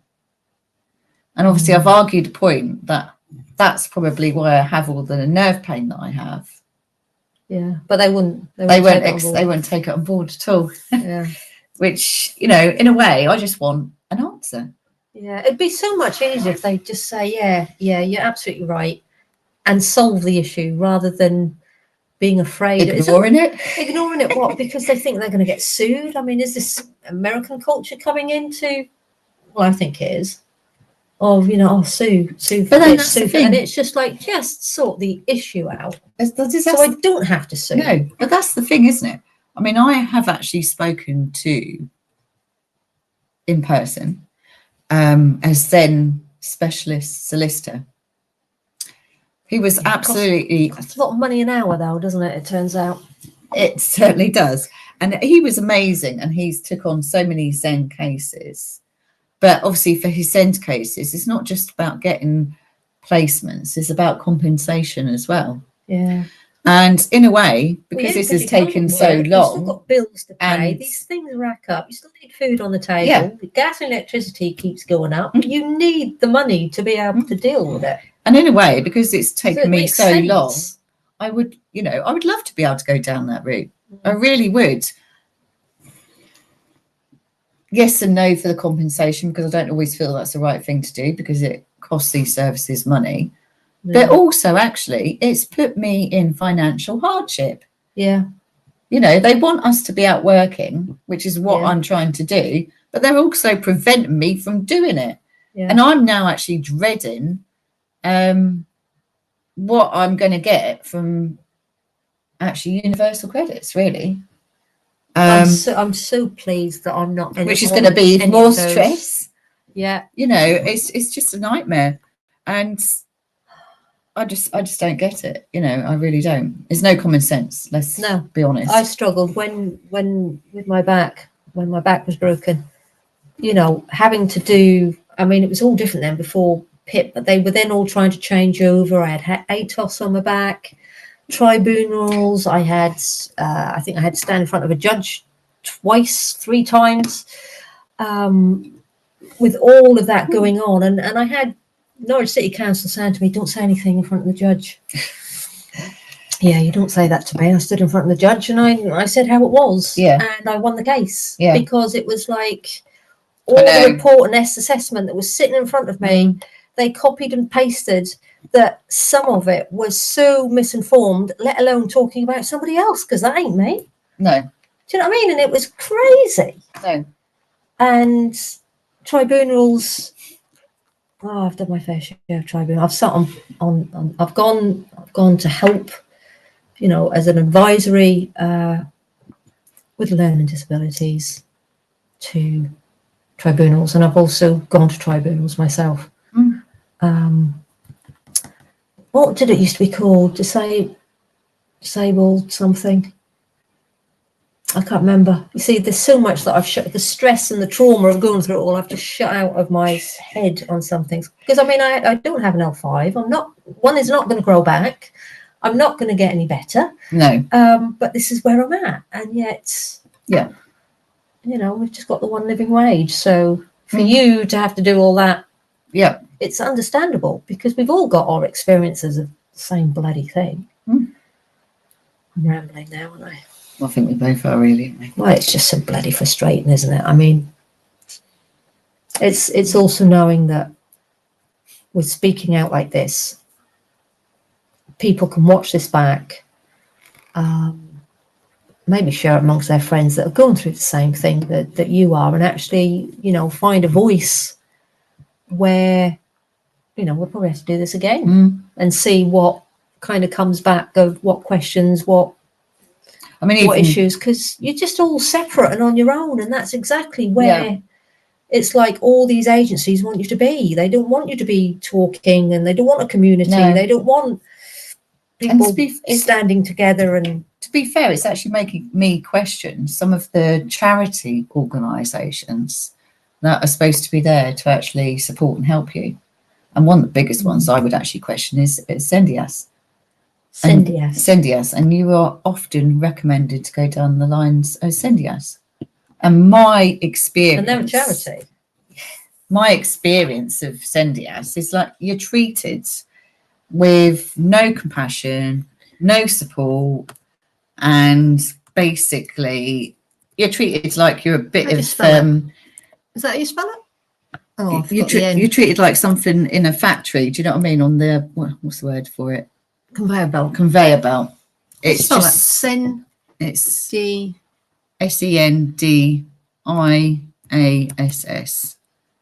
And what I was actually shocked, because I actually took, the funny thing is, an old work colleague of mine. Yeah. And they're a charity. An old work colleague of mine, who I will actually name, called Neve. She used to work with me on the customer service desk at Tesco's. Yeah. She's actually the manager at Sendias. And I took my comments to her, how I was treated by one of her members of staff, when actually they are there as a support service. And she didn't want to know. Really? She didn't want to know. She was quite straight away sticking up for her staff member, and that was that. And they're supposed to be there as support for special education needs. So I won't use their services again because, fair dues. Yeah. What was the other one? What was that first one you said? Beginning with P. Pathfinders. Yeah. And it even clearly states there's no mention actually at all on this website about this nurturing environment. Is this all to do with that, or is this just... No. You need to type in Pathfinders UET. Let's just get Pathfinders UET. Yeah. UET. What time are we anyway? I don't know. Isn't we? It's 8:45. Oh, okay. So this is it, the Pathfinder School. Yeah. Okay. So in actual fact, what they recommend is send, if you look here, at the UET Pathfinder Douglas Bader. That's what they're recommending. Because that's so there's no mention of Danby Wood with their additional nurturing unit. And how far away is that second one? But then if they're all the same under the same head teacher, They're going to all have the same principle of how they. Well, of course they are. They will have the Because same. they'll have their own policies, Yeah, won't they? Because training. policy and procedures. Yeah. Oh, yes, we know about policies. Jeez, don't be fucking just. Yeah. Yeah. Yeah. They. Do you want me to click on it? Can do, right, if you want to. On this one? Yeah. But that clearly states that Douglas Bader is the one. Now, my experience of Douglas Bader was not good at all. So I'm not quite sure where they're getting their information from at Norfolk County Council, because on this website it's saying something very different. And there's Yuzenko, Martin Taylor Bennett. So he's the boss. Yes. Well, he's got a telephone number and a mobile phone. Yes. Yeah. Bit late to call him now, don't you think? Oh, I think so. Yeah, I don't think he'd answer. Hello, you're on live on speaker. We're outside number 10. Yes. Actually, your cat does look like the number 10 cat, doesn't it? Does he? Yeah, where is he? He's in the toilet. Yeah, I let him through. That's because his biscuit's in there. Dear. Funny. That's That's funny. funny. Wow. Yeah. So that's where we're up to. Yeah. And we need to do this again, really, don't we? Yeah. What the next update is, but then it's down to the people that's watching to put comments in or questions. Yeah. Because in a way, I'm hoping people do come forward with, shall I say, similar experiences with Send Education. Well, and I know there are some campaigns that go on around the country, but actually what they're doing, I don't think is enough. And really, let's be honest. I don't think they know what they're doing, to be honest with you. What people have done, I mean, what they've done very recently, actually, within the last month, I think it was. So they were getting you to go and put a pair of your child's shoes on the steps of each and every county council in the UK. As a sign of protest. Who have been failed by the education departments. Giving children's shoes away now. Yeah, but it's not the point, is it? No, it's not the point. They were putting a name to those pair of shoes and placing them on the staircase. And how long were they left there before I they don't know. called the binman up? I And honestly said, don't know. I don't know. But it makes you feel like, well, you know, all the interest of the Sheringham bus shelter. Yeah, it'd be great that actually a lot of people got on board to help. Isn't it? That's been around for 50 odd years. You know, people have grown up with it. They got attached to it. But if you change that to a child, how would they all expect? Well, it's the future of the children, isn't it? The future of, you know, future generations. But we're not, because that's actually one thing. We're not paying into making sure that we've got a secure generation of kids growing up. You know, it's going to be, God, it's going to be a minefield, really, isn't it? If they don't, they need to fix things. Yeah. But then, are they going to listen? But then, are they going to get the checkbook out and go, right, this is what is needed, this is how much it's going to cost him? But which is why we need to change the council tax around. But then also, actually, because this can actually bring on to another argument, shall we say, because obviously they're putting a lot of pressure on people with disabilities anyway to be. They've been doing that for the last 12, 14 years. Yeah. They started with disability, then they went to one-parent families, then they went a little bit more. They tried to kind of touch the pensioners, but they were like, no. So then they went after the police, and then they did the same with the fire, then they did the doctors. But they've even taken the doctors to court because they've been doing so much stuff retrospectively of changing things. And then they took the Royal College of Nursing to court to change everything yet again, because there was, I don't know, if you've got an ethos of how to care and how, you know, what the last 70 odd years of the NHS and what it is, yes, it needed changing, it needed updating, but we didn't need to sell it off the way we've done. No. You know, who had the right to do that in government? Yeah. Considering it's meant to be the people's. And how do we change that all back? Yep. Because I think nationalising things again would be better for our future and for our kids' future. I mean, you know, from personal experience as well, I've actually had. Hello, Lisa. I haven't seen you for ages. How are you doing? So basically, I had a gentleman who's same age as me that comes into my shop now and again, and he's got autism, and that literally broke my heart what he had to say to me. He literally said to me, I would love to be able to work, but nobody will employ me. Yeah, I'm liable. I'm unemployable because I'm too liable because of my back. Oh, hello. I know. Yeah, it's crazy. So where are we up to then with? So they've written back and they've stepped down because they've now got this other email. Yeah. So they've now backed down saying we're not going to send you off to the missing. So basically, in this wonderful world of an education team department with many departments within the education department that are not talking to any other department, and there's been quite clearly miscommunication. So they've actually emailed me and apologised. Was it the same woman that wrote to you? This morning. So she's now written back. She's apologised, stepped back a bit and said we wasn't aware of this communication. We haven't had anything with regards to it, and we're we will be looking at it internally, which never comes to anything. They should be looking at Robert. They should sort or not. Or we're just going to look at ourselves and see what we can do better or worse. All these people saying they haven't had these emails, right? They've had emails copied from me to them. Yeah.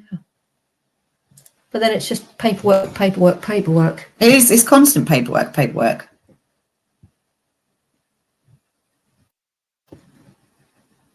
Oh, that'd be great to pop up with you, Lisa. Yeah. So he's still doing his 4 days. Because since we went to the office, Steph did eventually manage to get 4 daily things, wasn't it? Not the school educator, but 4 separate things, but not 5 days a week, wasn't it? Yeah. So he's still got his 4 days a week of. Yeah. What does he do? One of them I thought sounded really good actually when they. Yeah. So basically, he has a company. Well, I say company. I don't know if that's the right way to use.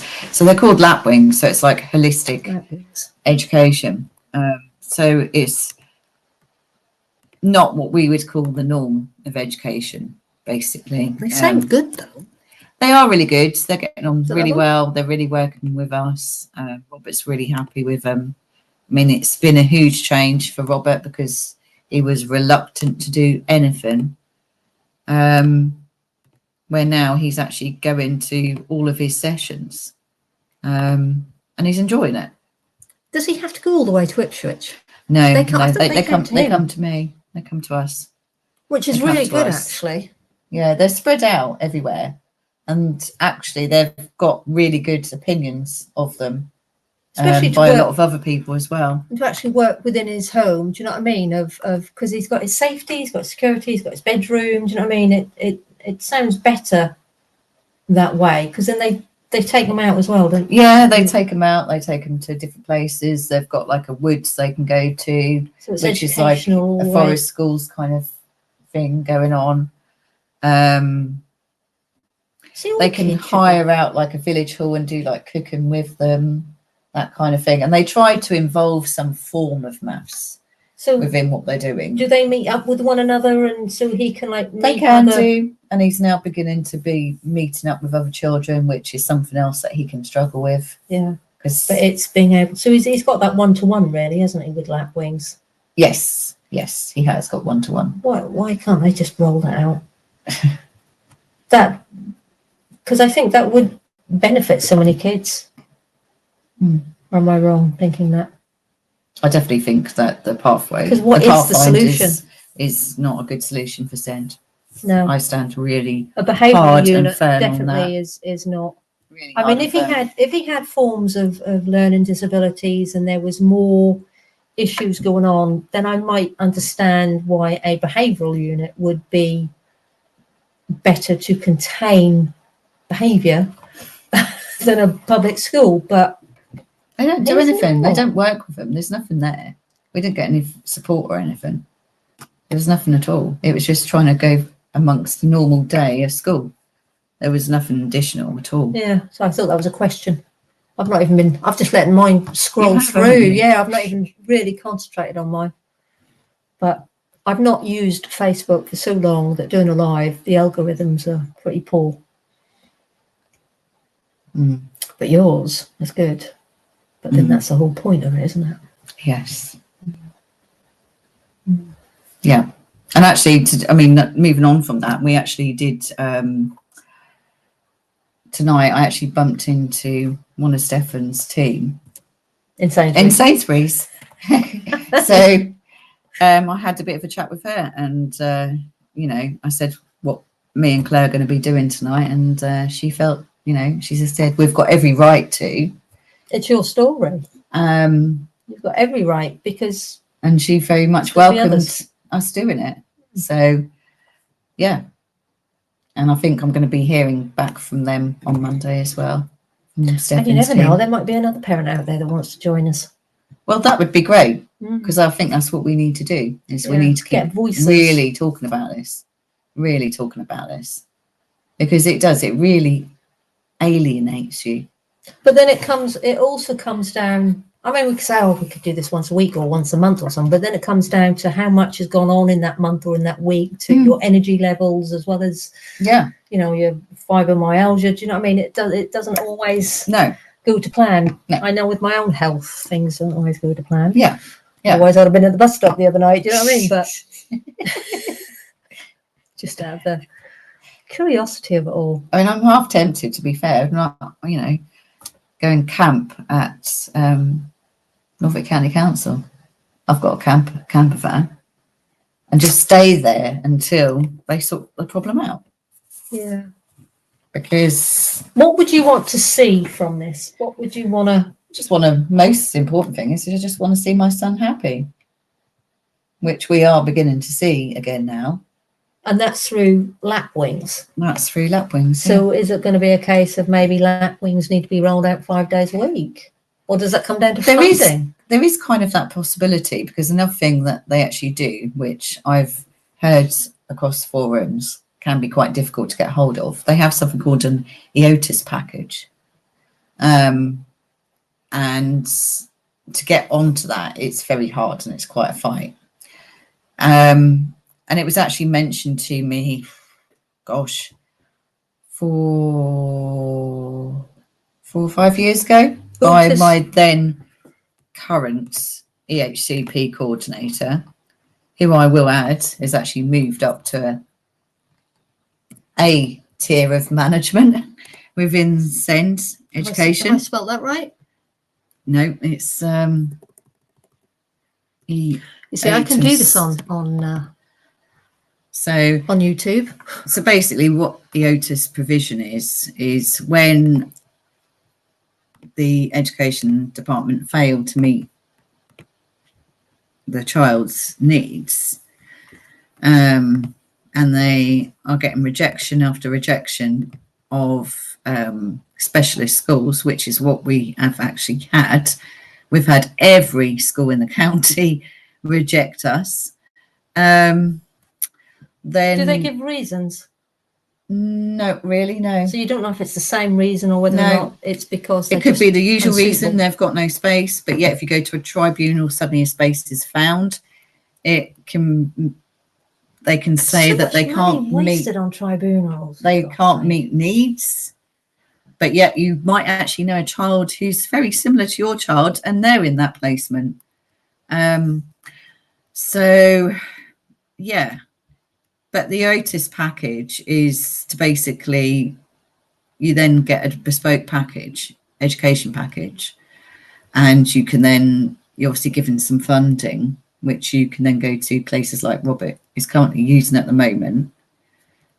And of lapwings. So you've got the funding to then use. Yeah. So you're paying lapwings. Yeah. Rather than the other way round. Yeah. Of it just being provided to you.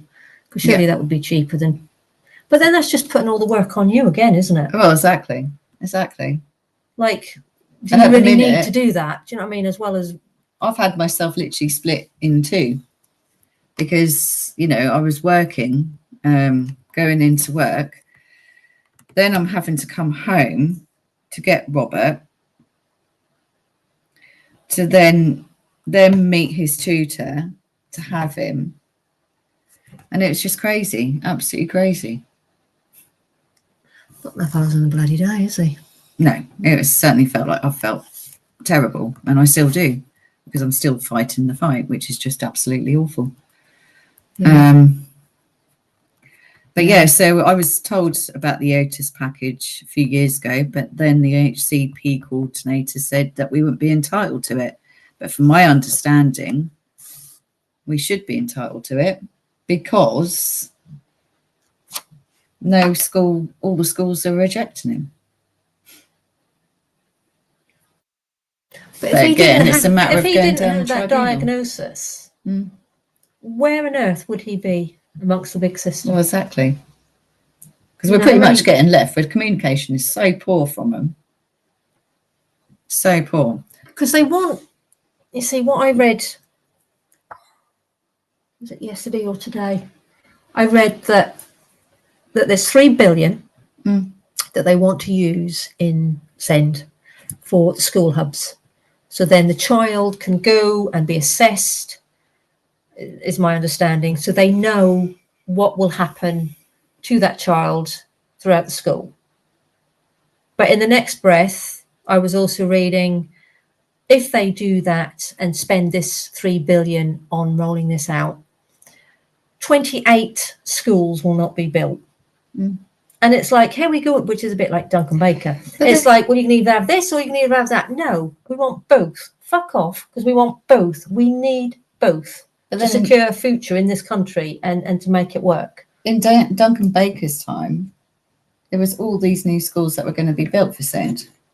So where are they? Where are they indeed? Where are they? I mean, there's when I do my little community strolls, when I walk around with my camera just to look at stuff with streets, because, you know, I look at the designs of estates and the streets and the trees and the pathways, the drains. Yeah, something, isn't it? Because they're getting worse. And when I went on this little walk, I came across in North Walsham, there is a children's place just past the Laundry Loop as you go under the bridge. And as you go under, it's just over there on the right-hand side. And it's like, I didn't know that existed there. What do they do there? Are you aware of this building there? What is it? It's a children's, I'd have to go back and have a look on my video. Can't bloody remember. And that had children in the title. And I remember just standing there for a few moments of, what the fuck, I think it was Norfolk and Waveney as well. I'm just trying to think what trust was written underneath it. And I just thought, what's this doing here? What? Yeah, but then there's a lot of buildings like that, isn't there? And to be fair, we discovered that building in the precinct. Which one? Oh, East. Was it Eastern? I can't remember a building that is used for all the doctors' IT issues to come through, and they'll solve it. But then, as the bloke said, you know, they had 40 staff there at one point or something, and that was empty, wasn't it? Yeah. And now they're being moved upstairs, and the Phoenix Group is going in because the bank is going to become a banking hub. It's funny that, isn't it? That we're getting rid of all our bloody banks, and now all of a sudden we're having a banking hub where all these banks are going to be in one bank. Yeah. And then when you look at, there's something I came across, and I think I screenshot it. Slightly off topic here. Oh, but my friend said there's no. Oh yeah, I don't know. I don't know why. I don't know why. I wonder why that is. I don't know. Is that your new phone or is it an old phone? No, that's the only device that's got Facebook on it. But I've got this one. This is YouTube.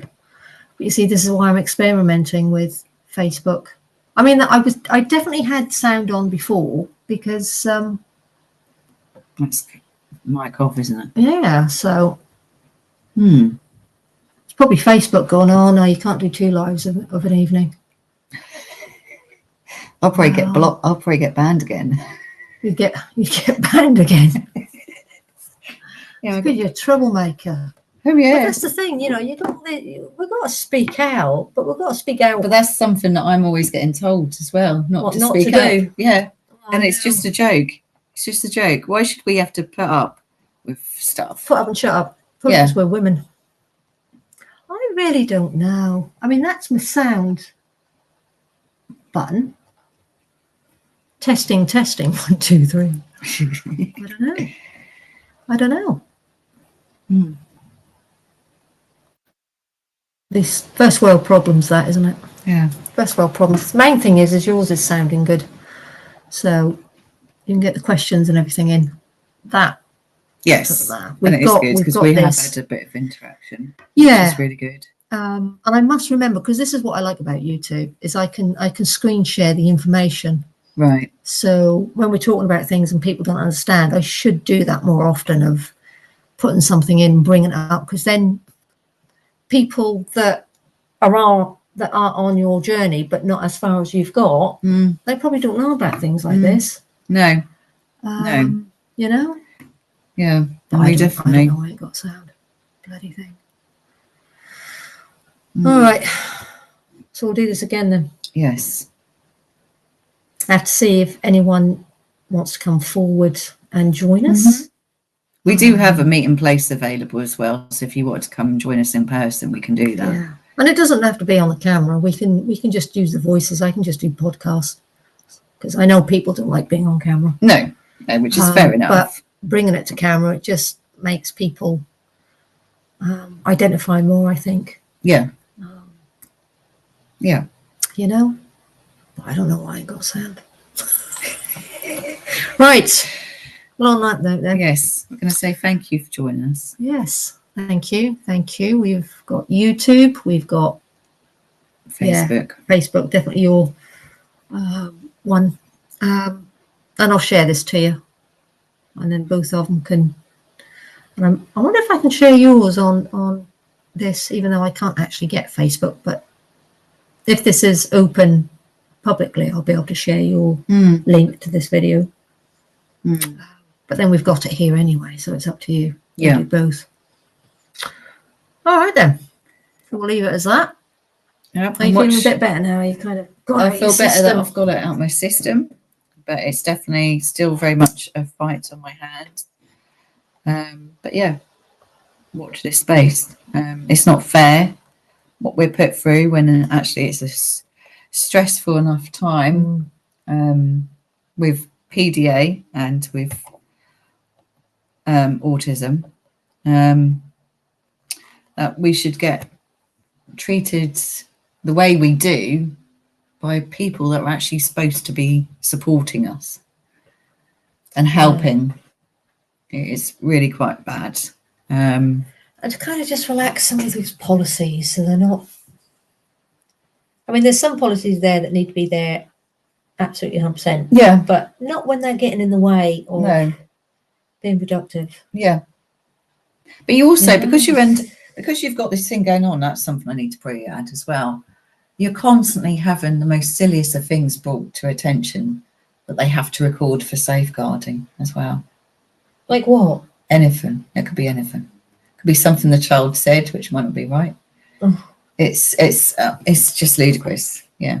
And that having that word said to you, safeguarding, is quite fearful, really. You see, we've lost the experienced staff that have seen it, that has experience with it, and have learnt with their gut feeling, their gut instinct of knowing when safeguarding really needs to be applied. Oh, I know.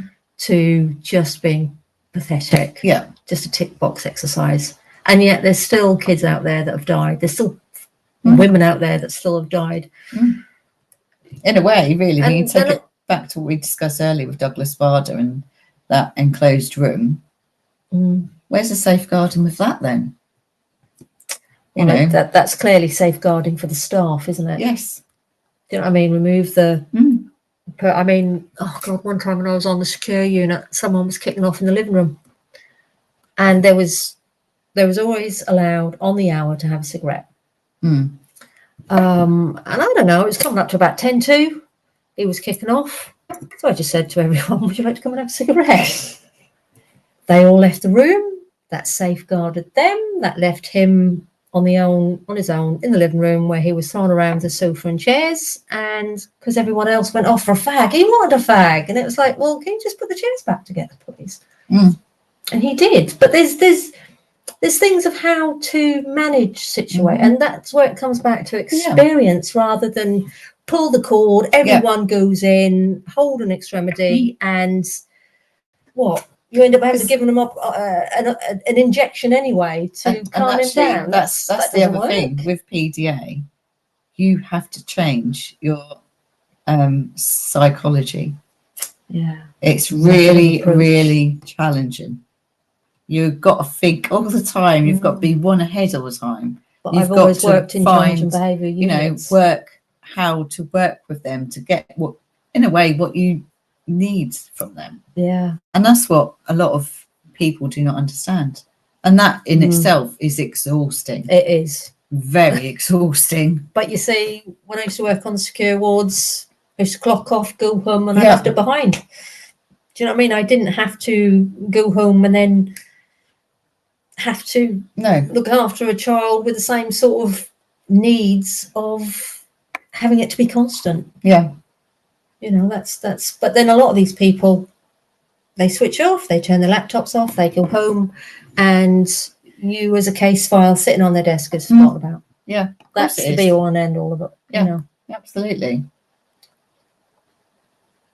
It's a bit like, well, it's not really, but it's a bit like the analogy of, you know, somebody digs a hole, somebody then has to go into the hole, somebody then has to fix it, then somebody has to come in and fill the hole, and then somebody has to come in and tarmac the hole. Do you know what I mean? It's just like, why isn't this from start to finish, everybody in that team to be able to do all of that, bush bang, done? But no, you know, it's got to be sold out to different agencies. Well, this business and that business, and it's like, but they're not working because they're not working together. No. So road closures can take a week. Yeah. And that's a very poor theology. And don't we know about road closures in Norfolk? Yes. Oh my God. And that's the stress, isn't it? On top of your day. Yeah. Finding how to get to work. Like in the car as well. Yeah, exactly. Yeah. You know, constantly your routes change because they've closed the road. Yeah. Yeah. Yeah. But they can find money for all that. Although they're not actually fixing the actual potholes. That's meant to be coming out of a different pot. Same funding of where the money's coming from, but just have to be called a different pot. Oh, of course, yeah. They love moving their pots around, don't they? I know. Fuckers. That's probably a good idea that they can't. That's probably I've probably been muted because I've probably sworn, and it's Facebook going, "Oh, you can't do that." I don't know what Facebook is like. What is Facebook like? Have you ever sworn on Facebook? I don't tend to go live. Yeah. No, I don't. It's quite brave for me to go live. I need to do it more often, really, because this is like educational as well, really, isn't it? Bringing up that information. It's just boring sometimes because I'm on my own. And poor sods have to put up with me prattling on to myself. Well, we're definitely a pair of partners in crime, aren't we? Well, yes, absolutely. Oh dear. Wow. Like to keep them all on their toes. Right. There's no other questions, is there? No. Right. So we will do this again. Don't know when.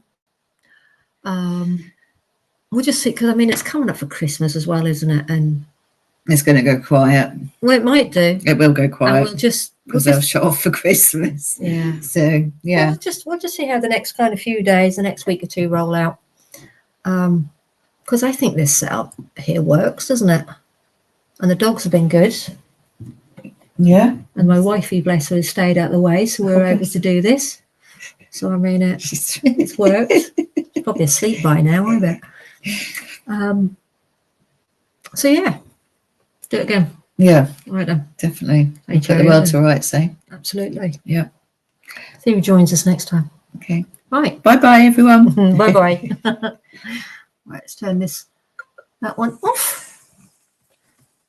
Oh, and turn this one off. Oh, that's quite a few people that watched it. Did I? Oh, I am.